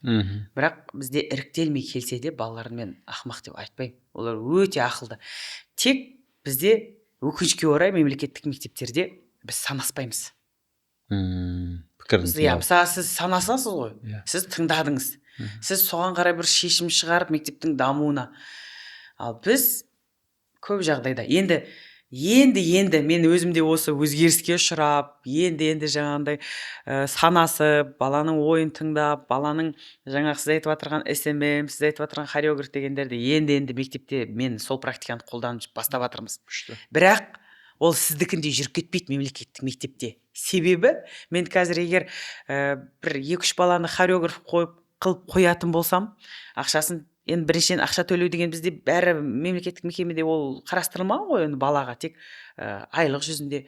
Қазір ата-ана келуі мүмкін. Қалай менің балама биді бір оқушы үйретіп жатыр. Түсініп тұрсыз, қиын. Яғни бізде белгілі бір деңгейде шектеулер. Процесске бәрі араласып кетеді. Бәрі араласады, біріншіден, екіншіден оның жаңағы тетіктерін қарастыра алмаймыз. Сосын енді сабақ мәселесіне келгенде, расымен қазіргі балалар 45 минутқа, ол бұрыннан да сондай тұғын. Бастапқы 20 минут қой баланың өзінің зейіннің, өзінің ғылыми тұрғыдан аударылатыны, сол уақытта үлгеру керек. Ал қазір енді мен 45 минутты қысқарту деген сөз емес бұл жерде. Қаншалықты стандарт сол қазіргі баланың қызығушылығын оятуға бағытталған деген сұрақ мені қатты ойландырады. Қаншалықты бала тағы да сол ғой, біз рамкадан енді мұғалімдер қазір көңілдеріне де тиіп қалуы мүмкін. Қатты айта беріңіз, қатты айтылып кетсе кесе саламыз, ішіңізден шығарыңызшы, айта беріңіз. Жан шығарып тұр. Жоқ, сіз мені жазып алып бір жерге салай деп отырсыз деп па. Жоқ, уайымдамаңыз. Жоқ, мен оны ашықтан ашық айтамын, қазіргі балалар сабақтың қызық емес өтетініне шағым айтады. Мысалы, мен балалардан сұраймын. Балалар сабақ қалай? Апай, қызық емес дейді. Мына сабақ қызық емес. Күшті ойын ашық айтады. Мен өзім мектепте осы балалардың ойын ашық айтуына бастапқыда сол чат құрғанбыз ғой. Енді чаттан бөлек те жеке маған шығып жатады. Апай, мен осы сабақтан осындай бағам төмен болып тұр, немесе осы сабақ не үшін төмен болып тұр? Ұстазымыз өзінің түсіндіруі осындай, бірақ маған ұнамайды. Енді бізде мынандай стереотип бар ғой. 5 пен оқисың ба, бүкіл сабақтан 5 пен оқу. Сен ол математикадан сен сомдық математик болып тұрсаң да, сен қазақ тілінен 5-ке шықпасаң, ол математика үшін қоймайды. Яғни енді осы ол жүйеге қатысты дүниелер, олқылықтар бар. Қазір біз шаблонда өмір сүреміз ғой, ұстаздар да сондай. Бізге 2016 жылы жаңа стандарт кірген уақытта, мысалға оқулықты міндетті емес, ол ресурс, қолдансаң да өзің білесің, қолданбасаң да өзің білесің деп бердік қой. Бірақ мен енді пайыздық көрсеткішпен айта алмаймын, бірақ дегенмен де ұстаздардың сол күнгі тақырыпты қаншалықты қызықты қылып материалды беріп жатқаны бір, және мынау алдындағы баланың алдындағы тұрған кітаптан ғана ақпаратты беріп жатқаны, ол кімді қызықтырады? Қазіргі альфа ұрпаққа ол қызық емес ол. Түсініп тұрсыз ба? Ал біз әлі күнге дейін өте көп пайыз мөлшерде ұстаздар сол кітап деңгейінде, сол оқулық деңгейінде, яғни баланың қолы, өзіңіз ойлап қараңызшы, былай қарапайым тілмен түсіндіретін болсақ, сіздің қолыңызда бір құрал тұр, сіз уже оған қызық емес, сізге ол нәрсе. Сізге қызық болады, бір көрмеген дүние қызық болады. Ақпаратта солай ғой. Сіздің ол кітаптағы нәрсе ол балаға қызық емес. Ал егер сіз стандартқа қайтадан келетін болсақ, егер сіз берілген материалды, ол бала көрмеген дүниені жаңадан өзіңіз ізденіп, сол материалды беріп тұрсаңыз, сосын барып баланың көкірек көзін оятып, қызығушылығын қаратып алып, сол тақырыпқа байланысты. Ал енді тереңірек мына жерде не депті? Деп жаңағы оқулыққа қайтадан келіп, бірінші көкірек көзін оятып алып барып қана. Біз не істейміз? баланың қолындағы доступный нәрсеге материалды беріп, ал осыған түсінік айтып кел. Мен өткенде бір мынау үнемі байланыста отырамыз ғой, білім саласының мамандарымен, сонда бір кісі қатты маған әсер қалдырды. Біз әлі түсінік айту деңгейінде, мазмұнын айту деңгейінде. Химиядан да, биологиядан да, әдебиеттен де, тарихтан да, кез келгеннен пәннен параграф мынандай, мұғалім осынша уақыт түсіндіріп береді, үйге осыны айтып келесің, түсінік айту. Қалай ол биологиядан түсінік айтады? Түсінік айту ол анау тағы да Блумның анау бірінші баспалдақ деңгейі ғой, әлі түсіну білу деген деңгейі.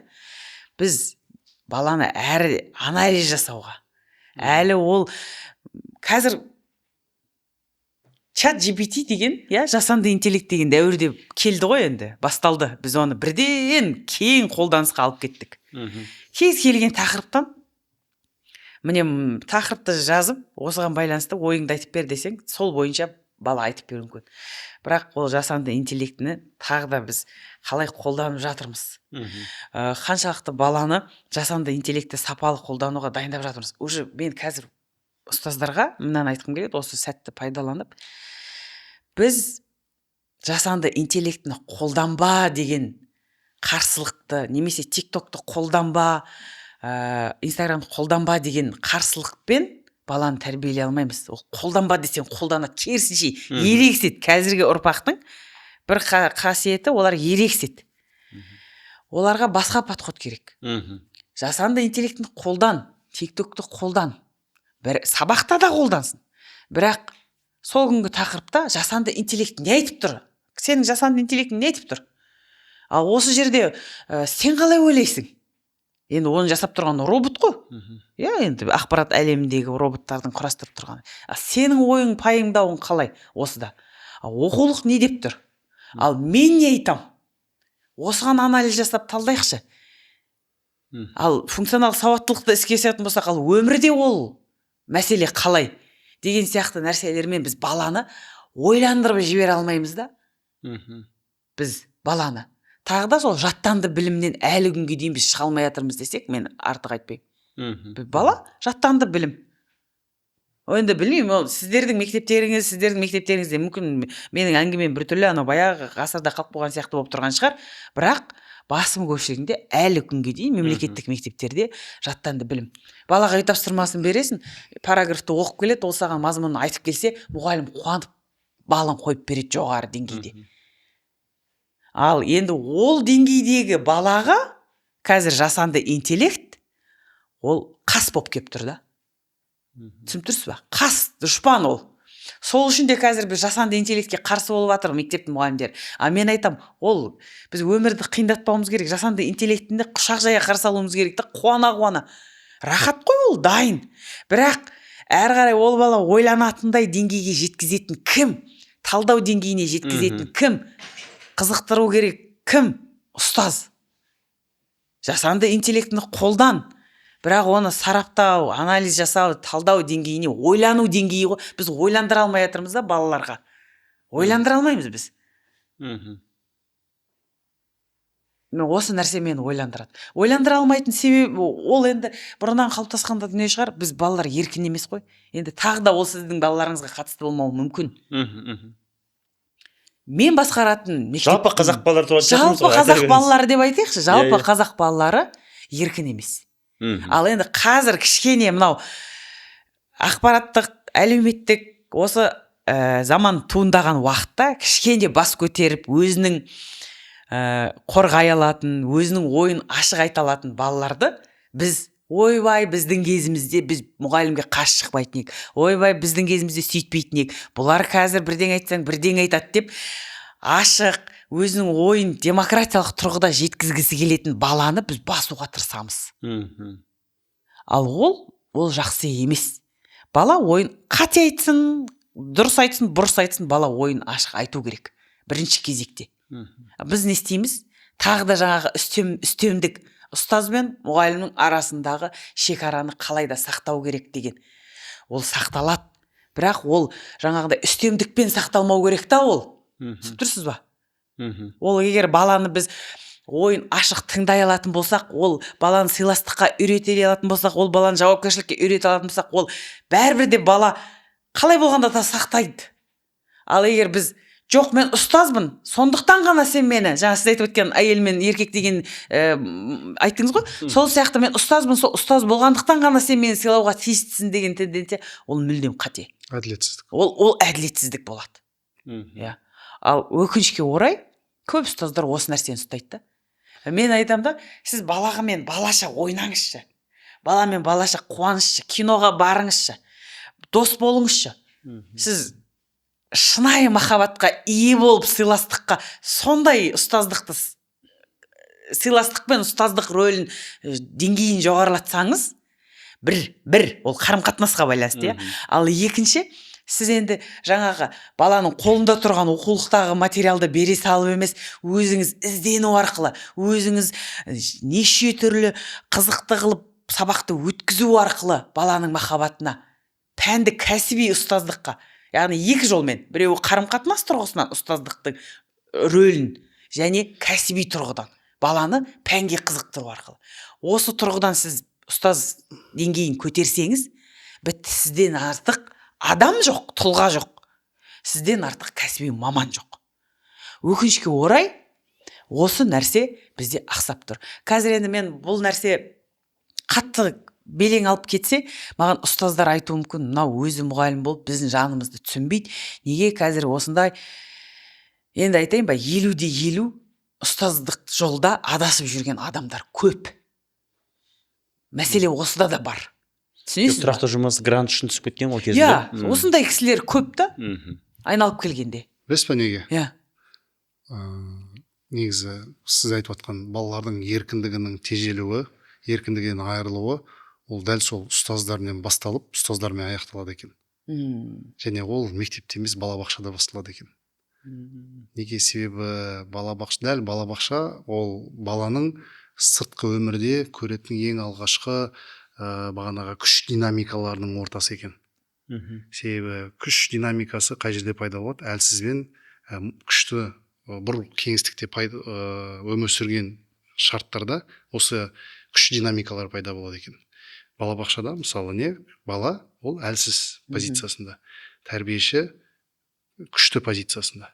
Және дәл бала осы сәттен бастап әділеттілікті, адалдықты осы жерде үйренеді екен. Бірақ тілі жоқ, әлі шықпаған, өзінің ойы дамымаған кішкентай нәресте бала, ол өзінің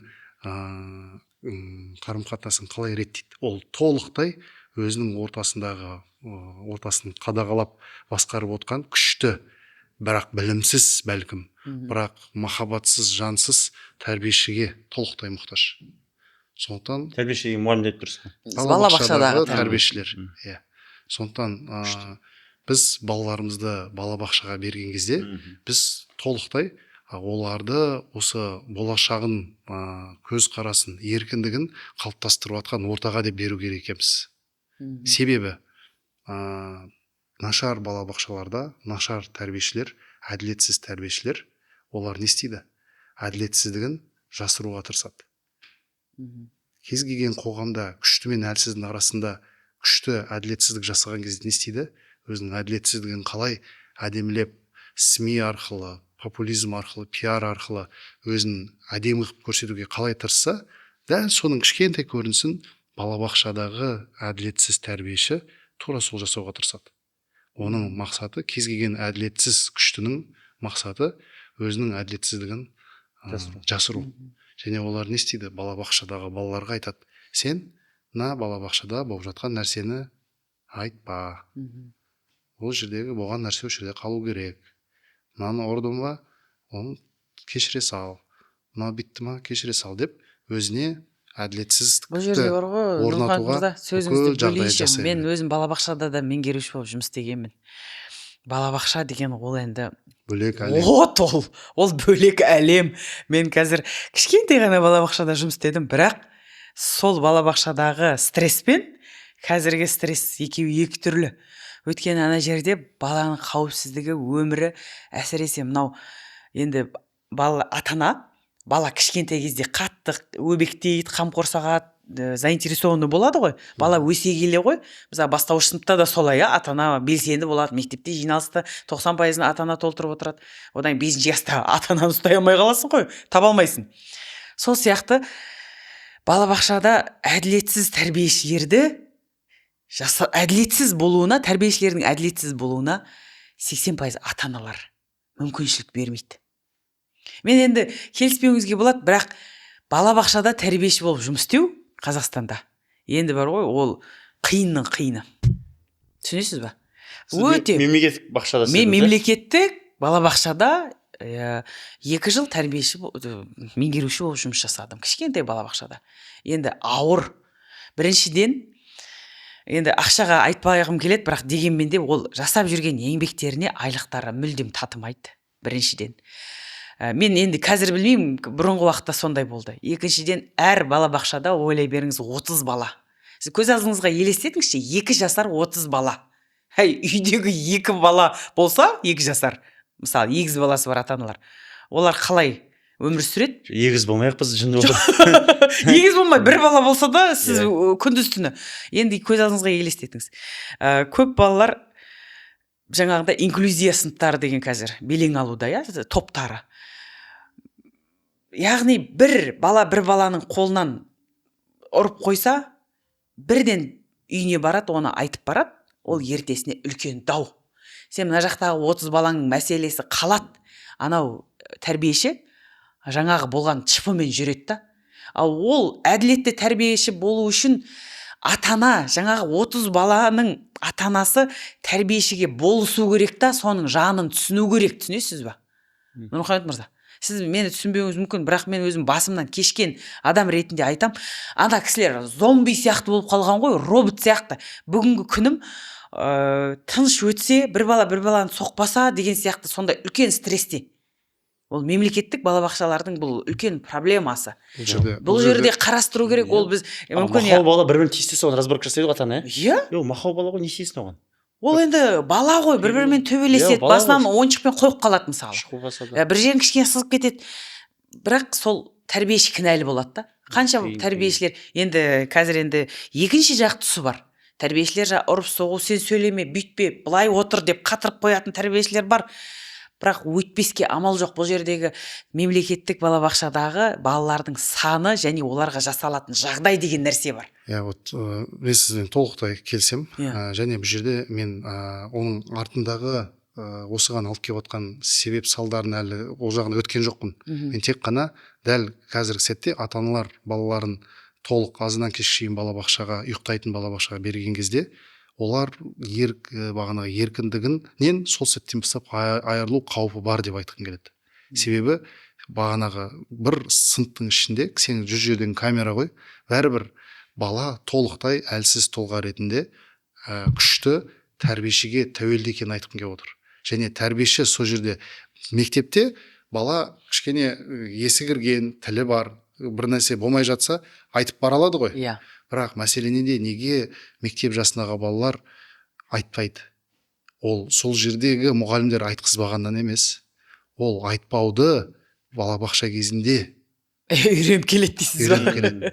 Балабақша кезінде оларға тәрбиешілер айтпау керек, жасыру керек деп үйретеді. Бағанағы үйіне келеді, ата-аналар сұрайды, қалай өтті күнің? Айтпайды. Не болды? Айтпайды. Бала үндемейді. Баланың жабылуы сол балабақшадан басталады, а мектепте ол жалғасы ғана. Буллинг болады, үндемейді. Неге мына суицидтардың бір жағынан белең алуының себебі ол қазіргі тек қана в моменте болып жатқан буллинг емес.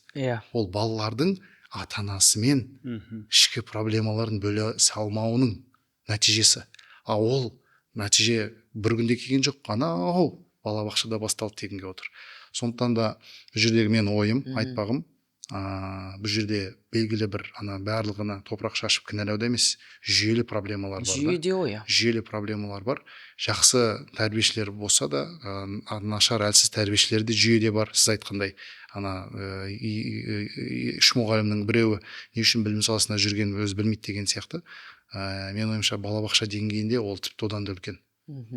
себебі неге балабақшаға тәрбиеші болып тұру қазіргі қоғамда экономика қиындап өмір қымбаттап жатқан шарттарда ең оңай ол балабақшаға тәрбиеші болып тұру.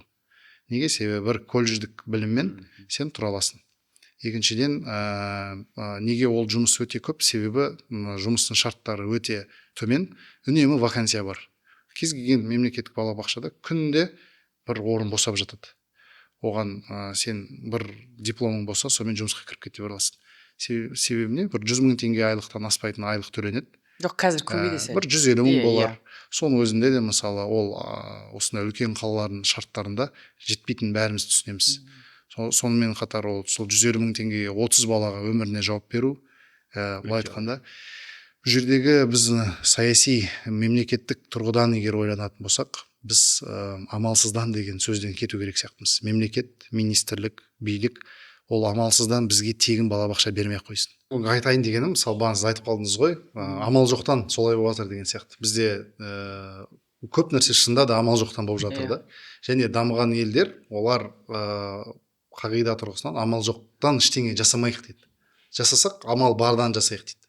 Гонконгта мысалы былай да, бір балабақшаға баланы берейін десең, сен балаңды скрининг жасайды кәдімгідей. Тәртібі қалай, инструкцияны түсіне ма, сосын заданиялар береді, орындай ала ма, тыңдай ма, соның бәрін қарайды да, егер бала әлі қиын бала болса, баланы садикке алмайды. Сосын отбасылар баланы ақыры туды, енді бала садикке беру үшін оны дайындайды. Садикке дайындайды бала. Неге? Себебі біледі, егер қазір дайын емес баланы біз садикке алсақ, бағанағы амал жоқтан алсақ, бағанағы тәрбиеші бағанағыда ондай методикасы дайын емес, сабыр ол деңгейде емес. Олар былай айтқанда жүйенің бәрін сол кезде сол қоғамдағы бар мамандардың деңгейіне қарай реттегенді. Былай емес. Қоғамға не керек, соның бәрін амал жоқтан барымызбен берейік емес. Қоғамды мейірім тұрғысынан, қоғамды қауіпсіздігі тұрғысынан бірінші қоғамға қызмет ететін адамдардың деңгейі қандай, соны анықтап алайық. Маман бар ма бұл салаға? Келіп жатыр ма? Жоқ, сұраныс түсіп кетті ма? Бар мамандардың сабырлық қандай, қабілеті қандай, қасиеті қандай, және беріліп жатқан жалақыға жұмыс істеуге дайын ба, дайын емес пе дейді да. Соның бәрін ескеріп, мына мамандарға мынандай тәртіптегі, мынандай дайындықтағы бала келмейді, ол күші жетпейді. Сондықтан біз критерийді арттырамыз дейді. Сөйтіп заңдарға өзгеріс енгізеді. Садиктерге сондай талаппен қабылдауға рұқсат береді. Олар қарайды, көп балалар дайын болмағандықтан садикке қабылданбай үйінде отыр 3 жасына дейін. Енді ол не нәрсеге әсер етеді? Баланы туғаннан кейін 3 жасына шейін бағу талабы пайда болады да. Себебі сен ешкімге бере алмайсың оны. Туғаннан кейін жұмысқа кете алмайсың. Жұмысқа кетейін десең, немесе үйге бағанағы сырттан няня жалдау керексің деген сияқты ғой. ОБТ дайындалған сияқты дайындалып кетсеңші кәдімгідей. Иә, сондықтан бұл не нәрсеге әсер етеді? Бағанағы баланы туатын әке шеше ойланады.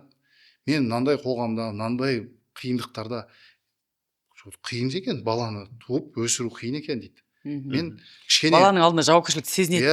Иә, мен бұны кішкене күте тұрайық дейді. Дайындалып алайық, дайын болған кезде туамыз дейді. Сөйтіп қазір не? Гонконгта туу деңгейі 1:2 коэффициентке түсіп кеткен. Ал кез келген экономиканың шарықтауын, дамуын қамтамасыз етіп отыру үшін туу коэффициенті 3,5 болу керек екен. Яғни қазір неде Гонконгта жылына 35 000 бала туылады. Бір қазақтың ұстазы сол жерде жақында баласы туылған екен, бірнеше ай бұрын. Бүкіл роддомда бір күн ішінде 2 бала туылды, соның біреуі мен балам дейді да. Мысалы, бұл әсері қандай?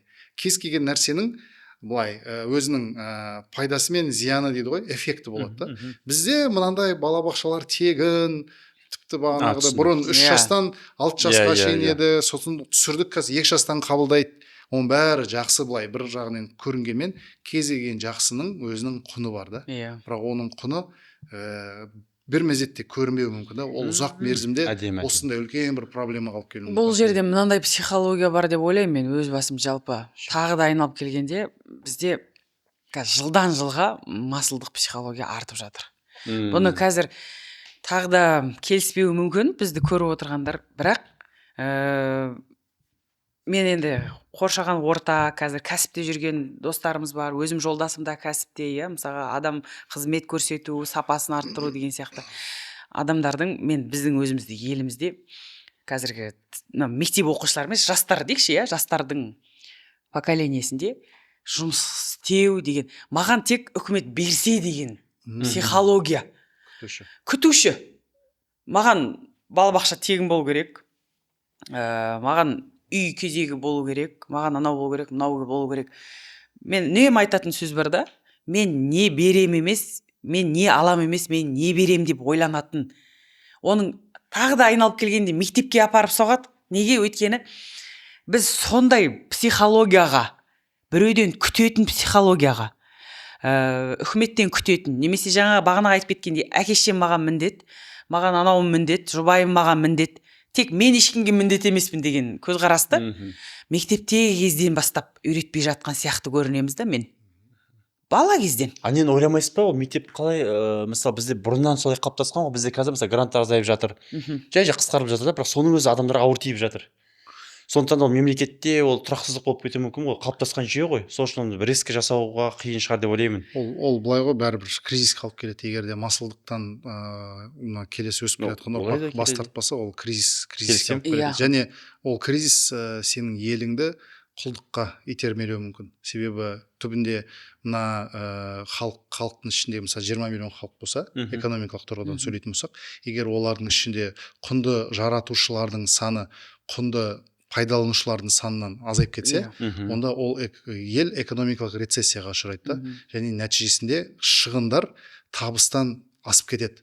Яғни не, сен өзіңнің жарататын табысың, сенің өзің шығындарың жабуға жетпейді. Сөзіңізді бөлейін, ол бізде қазір тағы да пайыздық көрсеткішін айта алмаймын, бірақтан да қазіргі жастардың шығындары мен табыстары ол мүлдем балансқа келмейді. Өйткені бүйтіп телефонын алып кредитің қанша деп қарасаң, оның кредиті анау табысынан мүлдем сәйкес келмейді. Енді бұл жерде қараңызшы, мысалы өткенде Дубайға барғанда өте маңызды өзім үшін бір түйіндерінен оралдым. Бұған дейін де барып жүрмін. Бұл жолы басқа көзқараспен қарауға тырыстым.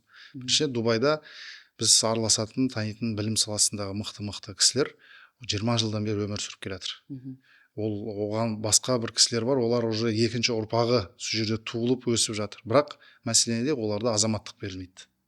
Паспорт жоқ, былай айтқанда. Олар барлығы, Дубайдың білесіздер, 10 адамның 9-ы басқа елдің азаматтары паспорт деңгейінде, бірақ бүкіл жұмысы, табысы, былай айтқанда болашағын сол әмірліктермен байланыстырып қойған. Тек қана айырмашылығы паспорт жоқ. Енді бұдан қандай ой туындайды? Бұл мемлекет паспортты бермейді.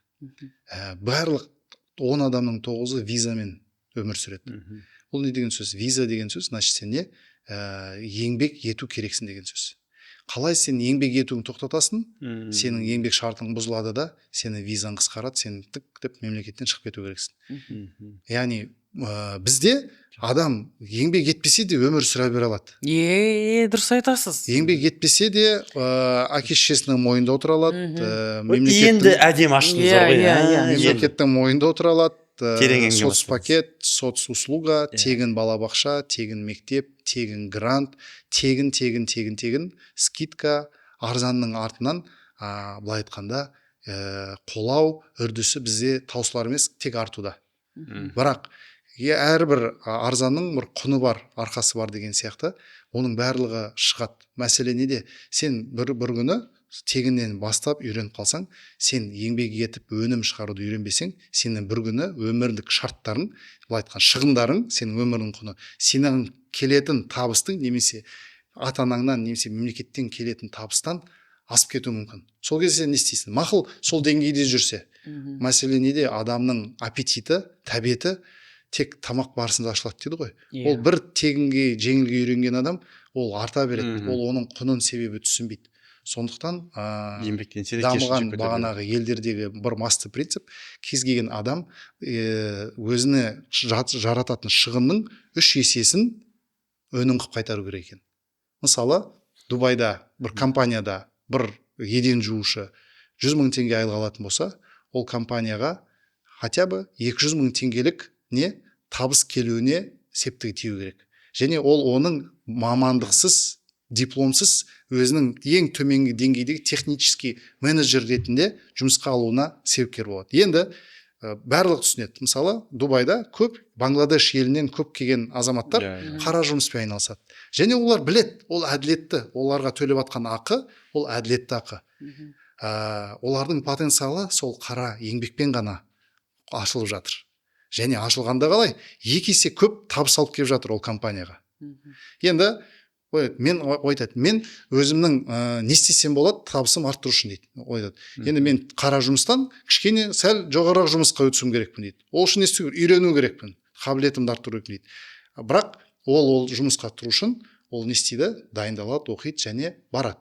Мәселе неде? Не үшін оның айлығы артады? Себебі ол жоғары позицияда ол алып жатқан 200 мың теңгесіне 400 мың емес, 200 мың теңгесіне ол 600 мың теңге құн алып келеді компанияға. Ол екінші деңгейлі менеджер болады. Үшінші деңгейлі менеджер ол миллион теңге алады. Миллион теңгеге ол уже 5 миллион теңге құн алып келеді. Және қарасаңыз, Дубайда қызығы, қара жұмыста Бангладеш елінің азаматтары істейді. Орта деңгейдегі жұмыстарда Пакистан елінің азаматтары жұмыс істейді. Топ менеджерлік деңгейде үнді елінің азаматтары жұмыс істейді. Ең компанияның генеральный директорлары ағылшындық ақтар. Және әр сатыда олардың компаниялардың жұмыс берушін оларға төлейтін ақыға олардың алып келетін құндары еселеп X пен өсе береді. Бұлай айтқанда, бір ағылшындық топ менеджер оған $1 миллион айлық төлеу мүмкін, бірақ ол компанияға $100 миллион құн алып келеді. Сол кезде бәрі өз орында болады. Бізде сондықтан да біз мысалы қазір балаларға бір инвестиция құйып жатсақ, біз соған көз назар аудару керекпіз. Ол инвестиция, ол шында да оған инвестиция болып жатыр ма? Немесе бұл тек қана мынандай iPhone бар, бағанағыдай бургер жеп, кино көріп, тек қана шығын ба? Сол кезде инвестиция дұрыс қайтатын, өнім болып қайтатын салаларға салынған жағдайда ғана ол не? Біздің экономикамызды арттырады. Яғни Қазақстанда дамыған, гүлденіп жатқан ел ретінде айналу, ол былай бір күнде, бір билікте бір өзгеріспен болмайды. Ол әр отбасыда, әр баланың бағана өнімділігі артуымен ғана болатын дүние екеніне көзім жетті сол кезде. Дұрыс, мен өте келсем. Мысалы мынандай жағдай, мынандай жағдай болады ғой. Сыйақы, мектепте сыйақы бересің. Мысалы бірінші бергенде 100 мың теңге сыйақы бересің. Керемет. Енді мемлекеттік мектеп үшін ол керемет болып табылады. Одан кейін сен 50 мың теңге сыйақы бересің, уже сені ұнатпай қалады. Одан кейін сен 200 мың теңге сыйақы берсең, сен күштісің. Әрі қарай ол өсе беру керек. Адамдардың қалауы бойынша. Бірақ артында оның бұл сыйақыға мен қаншалықты лайықпын деген ол бір, жаңағындай қаншалықты осы сыйақы арқылы басқа біреуге мотивация беріп жатырмын деген. Енді мысалы ол сыйақыны басшылық ұстазға мотивация ретінде беріліп отыр ғой. Лайық болған үшін емес па? Лайық болған үшін емес. Мотивация ретінде. Сыйақының 2 түрі бар. Лапасына қазір айтамын мен. Бұл қиындау. Қиын сұрақ па? Жоқ, мен сіздерге сұрақ қойғым келіп отыр да осы тұрғыдан.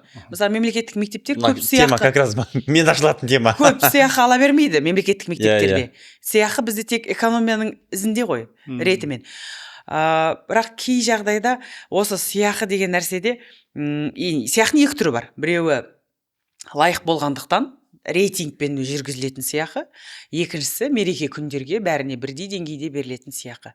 Оны енді басшылық өзі шешеді.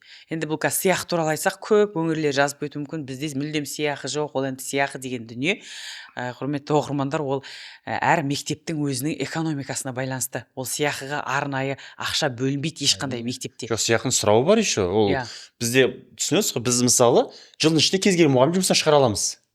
Бізде шығарамайсыздар, көрдіңіз мысалы. Жоқ. Екіншіден, мысалы бізде бір талаптар қойылған, андай алмақтың салмағы бар ғой мысалға да. Сыйақы алғыңыз келе ма? Бізде жақсы. Бірақ кез келген уақытта сізден де мықты адам табылса, сіз жұмысты босатуыңыз мүмкін да. Сол үшін ол 2 жағы бар. Бана сұрағыңыз сол ғой да. Мен негізі ойым шашарам кетті деп білмеймін, не айтып отырмын. Кешірім сұраймын, сөз десек. Просто сөз бөл деген соң, рұқсат берген соң бөлдім десеңші. Сол бір қызық болсын деп жатқаным ғой. Есіңізге түскенде айтасыз сонда. Мен бана сұрағыңызға айта берейін.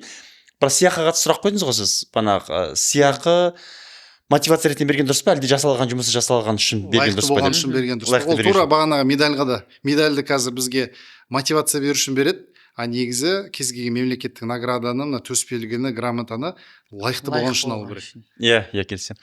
Мен бір қателігімді айтайын. Мысалы, мен бұрында Бізде 8 жыл жұмыс жасады, 10 жыл жасады, мен соларды ескерейтінмін. Бірақ бір нәрсені ескермеппін. Мен өзім адамдарға мынандай нәрсені дұрыс емес ой салып жатырмын.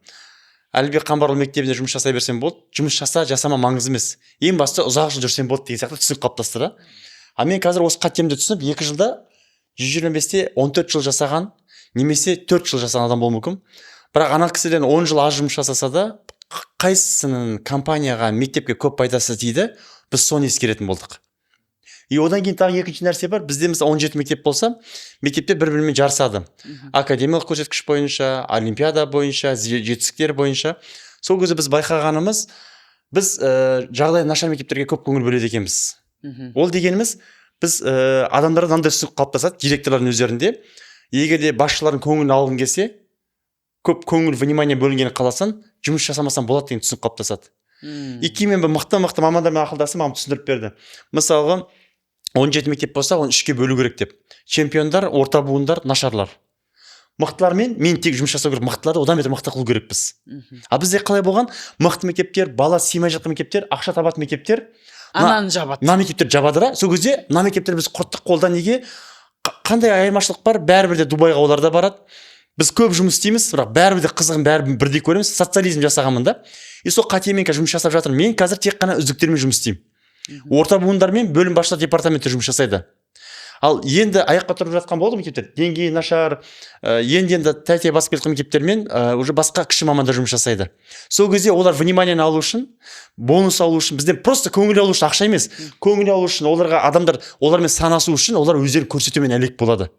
Ал бұрында қалай еді біз? Өңше, ол мектепті былай ғой, мектептің тілімен айтсақ, түсінікті болу үшін, класста 30 бала болса, ана 6 баланы одан бетер оқытып, дәріптеп, сол 6 бала сияқты бол деудің орнына біз нашар 6 баламен жұмыс істейміз да. И сол ана ақылды балалар уақытын құртып қоямыз. Немесе үйде. Мысалы мен 4 балам бар, екінші балам бұзық болса, сол бұзық бала ұрысқан орнына бұзық болмаған баламен дәріптесем, ана бала да бұзық болмау керек екендігін түсінеді да. Мен сол кезде түсіндім, қазір минусқа емес, плюсқа жұмыс істеу керек. Мықтыларды одан бетер күшейту керек екендігін түсіндім. Бұл мектеп жағдайында біздің мектепке келмейтін әдіс. Мен өзімде болып жатқан бөлісіп жатқаным ғой қазіргі. Жоқ, мектеп, бұны мен былай ауыстырғым келіп тұр да, жаңа сіз мектептің тілімен айтқанда деп. Мысалы, сыныпта 30 бала бізде. Біз не істейміз? Жақсы оқитын 30 баланың 5-еуімен жұмыстанамыз. Жаңа сіздің енді көшіп жатқан методыңызға ұстаздар бұрыннан сондай, иә? Жақсы оқитын отличник. Ол отличник, ол мектепте ұстаз мықты болғандықтан ғана емес, ол бала өзі тума талантты, ата-анасы оған репетиторға аппарат көңіл бөледі, мектепте мұғалім көңіл бөледі. Яғни, сол 5 бала отличникке көңіл бөлеміз дейміз да, қалған жаңағы нашар оқитын 10 бала мүлдем қалып қоя ма? Көңілден қалып қояды. Енді қазіргі біздің осы жақында бір жоба бастадық. 8 қырлы 1 сырлы деп аталады. Сонда оқымайтын балаларға көңіл бөлу арқылы оларды сәл анау ортаға сүйреу. Яғни оқитын бала ол сенсіз де оқиды. Оқитын балаға ол мотивация, ол ішкі мотивациясы мықты ол баланың. Ол сырттан іздемейді деген ой қалыптасты. Енді бұны да біз эксперимент ретінде қазір көріп жатырмыз. Яғни жаңа көңіл бөлмейтін, сен адам болмайсың деп айтатын балаларымыз бар ғой енді. Әлі ол қалып қалған жоқ. Маған солай айтатын. Сізге солай айтатын ба еді? Мәссаған, кім өйтіп айтып жүрген сізге? Мен 3 пен 4 пен оқығам. Солай айтатын. Достар көріп отырсыздар ма? 3 пен 4 пен оқып қазір таңда осындай мықты. Ешқашанда балаға адам болмайсың деп айтуға болмайды. Ешқашанда баланың сағын сындыруға болмайды. Мен бағана ең басында айтқым келген, қандай болса да қабылдау деген нәрсе ғой сол бағанағы. Біз баланы өкінішке орай ұстаздар қабылдай алмаймыз. Мынау оқи алмайды, мынаның зейін тұрақсыз деп те біз ғылыми айта алмаймыз. Мына бала маған кедергі, сен үндемей отыршы болды, маған кедергі жасамашы, мен мына жаққа не істейін дейді. Ал ол баланың ішінде жанып жатқан нәрсені біз сезе алмаймыз, көре алмаймыз. Қабылдау үйретесіздер, иә? Қабылдау, ұстаздар сол қабылдай алмайды нашар оқитын балаларды. Директор ретінде талап етесіз, жақсы болады, қабылдасақ деп. Мен айтамын, біз баланы бөлмейікші деймін. Қабылдайықшы, ол тентек болсын, ол буллингқа склонды болсын, ол оқымасын, ол оның ешқандай жағдайына қарамай, немесе әлеуметтік жағдайына да қарамай. Шартсыз қабылдау. Шартсыз баланы қабылдау керек. Күшті ғой, бізде директор сындыру деген задача қоятын. Бізді сындыратын, кәдімгідей бәріміз бірдей қылатын ғой, солтүстік Кореядағыдай. Ол қателік қой. сөйтіп өстік өкінішке орай. Сосын сол балалар, сол сындыратын балалар өмірде сынып кетеді. Ары қарай еңсесін Ары көтермей қарай еңсесін көтермей. Мектеп жасынан бастап сен жұлдыз боласың. Сен қазір оқымасаң да сен жұлдыз боласың. Мүмкін сен бүгін оқи алмай тұрған шығарсың. Мүмкін сен болашақ олимпиада чемпионы шығарсың. Мүмкін сен болашақ Димаш сияқты әнші шығарсың. Дұрыс айтасыз. Деп балаға басқа жағына мотивация бермейміз да. Біз не істейміз? Сен менің сынымның сапасын құртып тұрсың. Ан жақта менің атымды қазір педсоветте айтады. Сен троечниктар үшін мен қазір жерге кірем деп оларды біз автоматты черный списокқа кіргіземіз. Сосын ол балалар не істейді? Менің атым и так жаман. Мені ұстаз ұнатпайды. Сыныптастарым ұнатпайды. Мен енді басқа нәрсемен істейін. Ақыры ұнатпайды ғой дейді да. Туалетке барып төбелеседі. Магазиннен ұрлайды. Олар энергия деңгейінен сезеді ғой, оларға сенім жоқ екен. Сенім жоқ екен. Осы жермен қосып жіберсем бола ма? Мысалы, бізде жігіт сұлтаны болатын. Сол кезде мен домбыра тарта алмаймын. Академиялық жетістіктер жоқ, олимпиадаға алып кетпейді. Сосын бүкіл жер айта беретін. Өтініш гир көтерсек бола ма деп. Бүкіл жер гирді алып жүреді. Өйткені мен тек гир көтере аламын да. Сол бір күні арман орындалып енді айтады ғой, мысалы, жігіттің бойында білмеймін 27 қасиет болса, сол біреу ақ бар да, мен тек гир көтере аламын. 16 емес, мен 24-ті көтеремін. Өйткені брюссель жасайтын. Жоқ, сіздің сол гир көтеретін қабілетіңізді ұстазыңыз байқамады ғой. Байқамады, жоқ, сол ғой, мен бүкіл жерде сұрамаса айтатын ғой. Жарысқа гир көтерді қояйықшы депші. Көрдіңіз ба? Қой көтерейікші деп. Сонымен ешкім мені қабылдамайтын. Сосын жігіт сұлтаны болатын болды Нұреке. Жігіт сұлтаны болатын болды, қызық. Енді арманым орындалды. Жігіт сұлтаны домбыра, ана болды бір әдемі жігіттер, бойы ұзын, бір Тәуекел Мүсілім сияқты жігіттер шықты да. Сөйтіп бәрі орын алып жатыр да. Енді әртүрлі біреу ағылшынша тақпақ айтады. Менде ешқайсысы жоқ. Мен не істейін дедім? Мен ол кезде ютубта жоқ қой. Біріншісі гир көтеремін дедім. Гир көтер, талапты болмаса да гир көтеретін. Өйткені қолымнан келетін сол да. Екіншісі ауылға барып арпа не қылып күшті боласыз ғой. Күш бар да. Содан кейін екіншісі андай мұғалімнің несі бар етін, Volkswagen Passat бар етін ұзын. Сол машинаны мойныма арқан қойып машинаны суретім. Ордан қозғалдым да, где-то бір 800 ба, бір тоннаға жақын қойып, мен соны түзу жолға қойдым. Склонға қойып. Бірінші орын Қалжың склонға қойып, өз жігіт дегенсің ба? Қалжыңдай түзу жерге қойдым да, машинаны қозғадым бір 6 метр дейші. Сұмдық.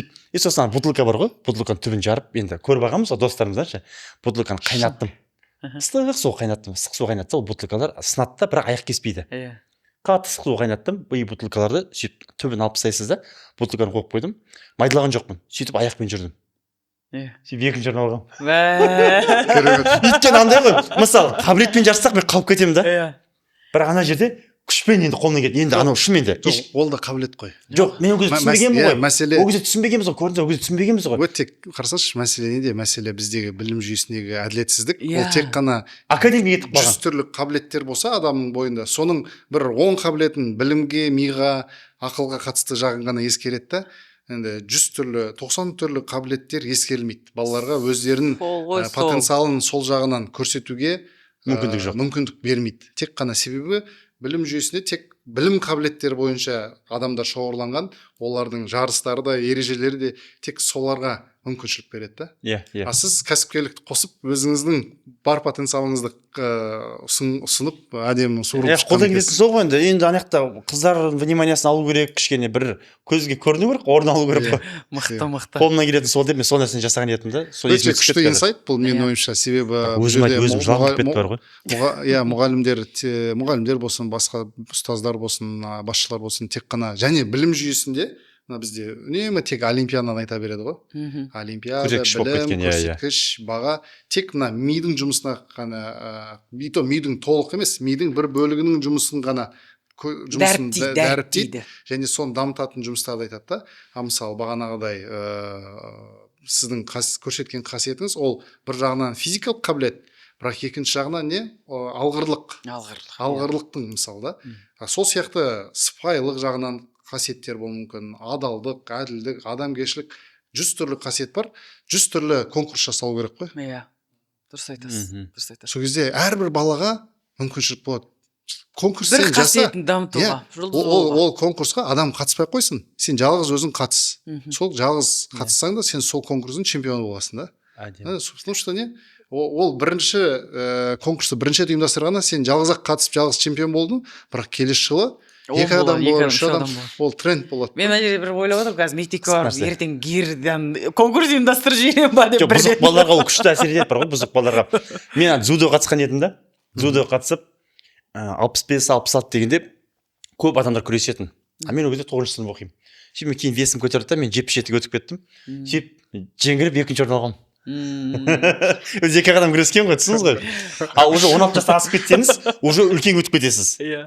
И соны жарыстардың бәрі менен басым сондай да, кішкентай андай. Бірақ келісесіздер ма, бағанағыдай қазіргі мына біз жарыстарда өте көп әділетсіздікпен, жарыстың ішіндегі әділетсіздікпен көрініс табады ғой. Мысалы не? Мысалы білім жарысы ұбт.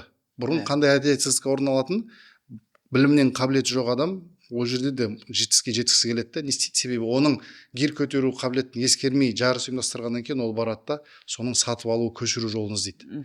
Қазір жарыстарда сол көп. Барлық бала құрметке ие болғысы келгеннен кейін жарысқа қатысқысы келеді. Бірақ оған қабілеті жоқ, ол бірақ басқа қабілеттермен әртүрлі жолдармен ата-анасын қосып, бағанаға әділетсіз нелерді, әзілі қазаларын қосып, әйтеуір орын алып жатады. Өте маңызды. А егер де біз олар бәріне өзінің қабілеті бойынша конкурсқа қатысып, абыройға ие болу жолын мүмкіндігін берсек, онда мынау конкурс ішіндегі әділетсіздік те жоғалар ма еді деп ойлаймын. Осыған айтайыншы, мысалы біз жекеменшік мектеппіз да, ата-ана ақша төлейді бізге. И қазір ұбт онлайн ғой, бірақ бір 10%, 15% келіп тұрады ғой. Ол бізге келетіндер, бізге келмейтіндер қаншама? Ол и так 120-дан асырып отыр, ол и так 130 алатын бала ғой. И ата-ана іздеп жүр. Ата-ана адам іздеп жүр. Ортақ адам ұстап, мен бір нәрсе алып берсем, әдет болып қалған. 140 ма? Мен айттым, қараңызшы. Достары. Ол бізге оқытты. Ол и так түсетін бала, ол керісінше басқа вариант болған үшін, ол замыкать етіп 130 алатын бала, ол бычыт болып шығады да. Сөйтіп біз қанша баланы ата-аналар сөйтіп өздері құрттыр. Таң қалып тұрған, бізге мысалы қараңызшы, әдет болып өткен, бізге жекеменшік мектепке келеді, сөйтіп директорға бір нәрсе ұсынады. Балама жақсы қарап жүрші деп. Мен сен и так ақша беріп отырсыз ғой бізге. Біз сізған разы болу керекпіз. Біз сізге риза болып балаңыз әкеліп отырсыз бізге. Ең қызығы оқытады. Ата-аналарды бізге жібере аласыздар ма, спонсор болсын десек. Сол үшін айтын келіп тұрған адамда қараңызшы дайындайды балаларын. И дегенмен тағы вариант іздейді ғой.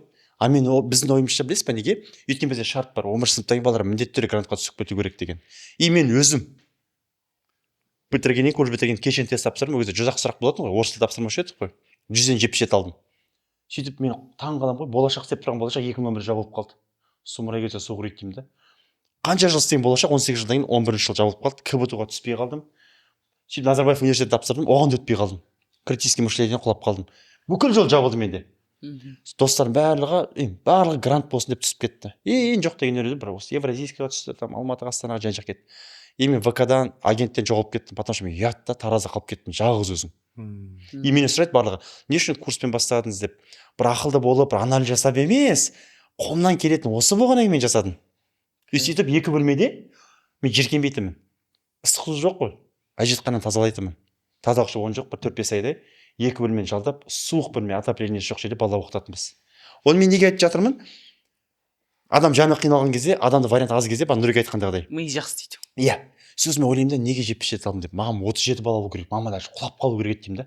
0 алу керек еді да. Может, қазір 100 мектеп ашатын бетік деп ойлаймын да. Сол үшін әрбір айтып келіп тұрған халяваға жүгіре бермеу керек екен ғой, мен соны түсіндім. И қазір мен сол нәрсеге мен керісінше ойланамын. Тегін нәрседен мен керісінше қашатын болдым. Өйткені тегін нәрсе ол жақсы қалып бармауы мүмкін да. Сондықтан да әрқашанда біз алмақтың салмағы бар дейді ғой.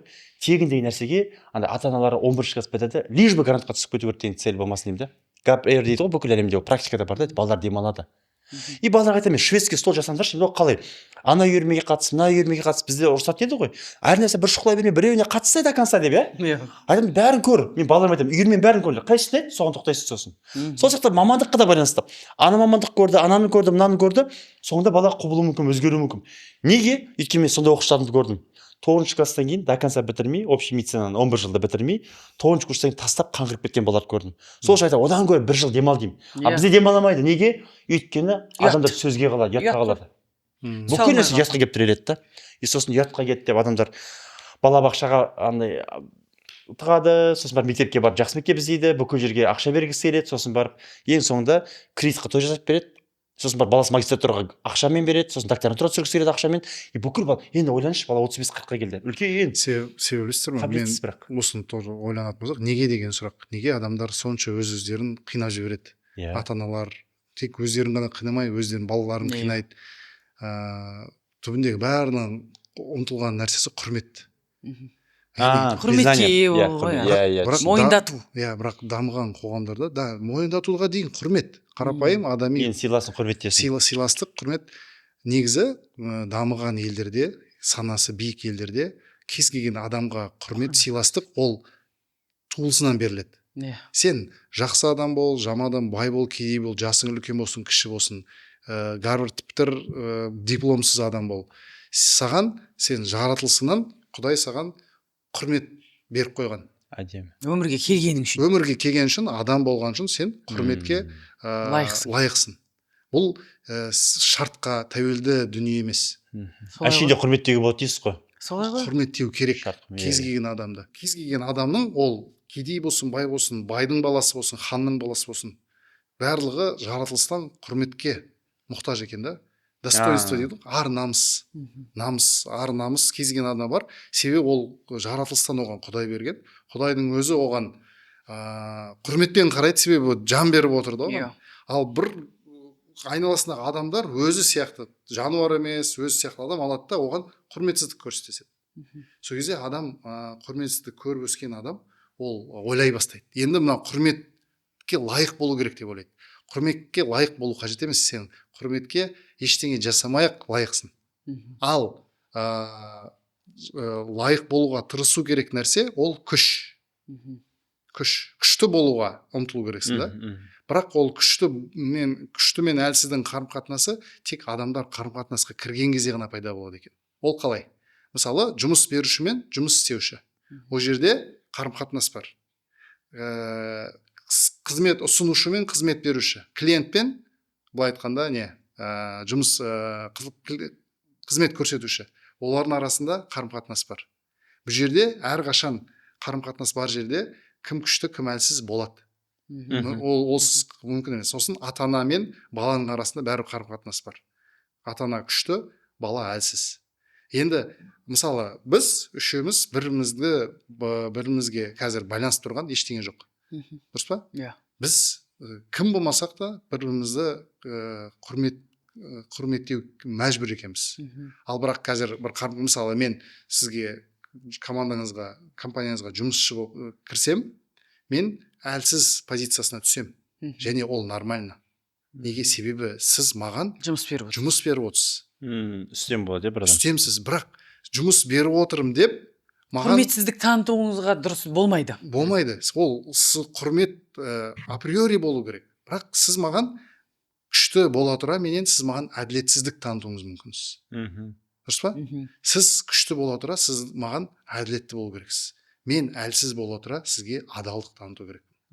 Осы тұрғыдан ойыңызға қоса кетейінші. Мысалы, менің қазіргі таңда әлеуметтік желіде белсенділігім артып, халықтың ықыласына, махаббатына бөленіп жүрген себебім қарапайым осы ешқандай оның жынысына, жасына бөлмей адам болған үшін, бала болған үшін, ол пол жуса да, ол ұстаз болсын, ол ата-ана болсын, кім болса да тек адам болған үшін оған құрмет танытып, үлкен махаббатпен қарағанымның арқасында 2-3 есе, 10 есе халықтың махаббатына бөленіп отырмын деп мен ойлаймын өз басым. Мысалы, маған көп хаттар келеді. Біздің директор кейде болып жатады, еден жуушылардың өзі жазып жатады. Директор бізді адам екен демейді дейді. Жаңағындай да, ол жұмыс беріп отыр, мен саған құрметсіздік таныта алам деген ой тұрады. Ол жерде шатасуға болмайды да, мен өте келісіп отырмын да Нұрекең сөзімен. Құрметті көрсету керек кез келген. Сен ол танымасаң да. Ол мәдениет өйткені, ол сыпайылық, ол жалпы бізді адам қылып не үшін жаратты? Біз ерекшеленеміз жануардан не үшін, ең бастысы. Ал енді қарым-қатынаста кейбіреулер айтады, субординация сақтамайсыз ба? Кейбіреулер айтады, баланы еркіндікке жіберсең, ол қазір басыңа шығып кетеді. Олай емес. Әр нәрсенің өзінің талабы бар. Мен жұмыс беріп отқаннан кейін мен мұғалімнен белгілі бір деңгейде талап етем. Кез келген жұмыста, ол басшыда. Бірақ ол құрметсіздік таныту керек деген сөз емес та. Өте керемет айтып отырсыз, Нұреке. Ал былай қараймын да, сонда біздің елде құрметсіздік таныту басым болып тұрғаннан кейін шығар көп жағдайда баланың да сынып кетуі, жаңағыдай адам болмайсың басқа деп, мына бала кезден бастап біз балаға құрметсіздік танытқаннан кейін осындай бір көп белең проблемалардың көп болып жатқаны. Осы орайда сұрақ туындайды да, бізде қоғамда құрметке лайық деген сөз бар. Ең опасный, қауіпті сөз осы деп есептеймін. Құрметке лайық деген сөзді мүлдем қарама-қарсы бар, лайықсыз деген шығады дейсіз ғой. Иә. Құрметке бар адам лайықты. барлық адам лайықты. Барлық жаратылыс, тіпті жануар, табиғат лайықты құрметке. Ал оны құрметке лайықтының астарындағы дүние бар ғой. Біз соны дұрыс формулировка қою керекпіз да. Осы орайда маған британдықтардың қатты ұнайтын нәрсесі, олар әр сөзге терең мән мағына береді. Ешбір сөзді аузынан айта салмайды. Мысалы, себебі сөздің арқасында ол былай айтқанда программаға айналады да. Сөз әрекетке, іске айналады. Іс мінезге айналады деген сияқты. Мінез сенің тағдырыңа айналады. Сондықтан біз мысалы құрметке барлығы лайық, бірақ күшке әркім еңбекпен жетеді. Еңбекпен келген адам лайық.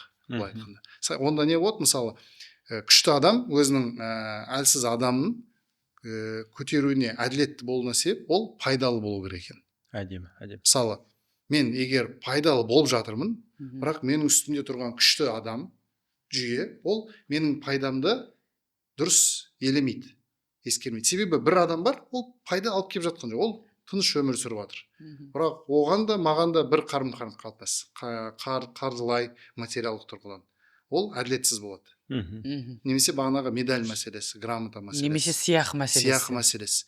Ол сыйақыны, жалақыны, басқа нәрселерді пайданы көбірек алып келген үшін есесін алып жатыр. Сен алмай жатсың, неге? Себебі пайда сен өз деңгейіңде алып келіп жатсың деген сияқты. Осындай бір қарапайым түсініктер керек па деп ойлаймын біздің білім жүйесіне. Әдемі. Фильм қызық жерінен тоқтап қалсақ, келесін күтіп жүреміз ғой. Осы жерімізден тоқтатайық. Үлкен рахмет сіздерге. 1 сағат деп жоспарлағанбыз, 2 сағатқа созылып әдемі болды. Әріптестер, алтын уақыт бөлгендеріңізге үлкен рахмет. Бұл жалғасын табады деп ойлаймын. Бағана енді әркімде әртүрлі ой бар ғой, сіздер енді екеуіңіз үнемі сұхбат беріп жүргеннен кейін профессионально қарап жатырсыздар ғой. Бүгін ашыла алмадық, қалай болып жатыр дегендей. Бірақ нәтиже Алладан. Сондықтан мен өзім жеке ойым, 2 адам қараса да, шынымен де маған нәтиже немес, маңызды емес. Өйткені осы ләззат сіздермен сөйлесіп, жақынданып, бәрібір құрметтейсіз ба бізді? Иә. Мен үшін ахват жоқ. Қаралым болсын, болмасын құрметтесеңіз болды. Мен үшін ахват деген жоқ, подписчик деген жоқ. Өйткені ондай болса, мен мысалы офлайн мен шетелге көп барамыз нұрекеде, адамдар таң қалып жатады, неге салмайсыз деп, анамен кездесіңіз, мынамен кездесіңіз, сұмдық мақтанатын нәрселеріңіз бар ғой өмірде көп деп. Бірақ андай екен, іш состояние адам толса, сыртқы нелер өше бастайды екен. Бана сіз айттыңыз ғой. Адам бір белгілі уақытқа дейін доказать ету маңызды, бір белгілі уақытқа дейін адам тыныштыққа кетеді екен. Өйткені не айтса да уже адам ішкі состояниесі маңызды. Сондықтан да ішіміз толып жүрсін. Үлкен рахмет, бұл подкаст арға жалғасады деп ойлаймын. Үлкен рахмет алтын уақыт бөліп келгендеріңізге. Керемет болды. Мен өзім лично қатты ризамын бар ғой. Керемет ашылдық бар ғой. Сіздің көңіліңізден шықса болды бастысы. Бұдан артық қалай ашылу керек білмеймін енді. Бүгін тема ашылдыңыздар. Рахмет сіздерге. Рахмет сізге шақырғаныңызға.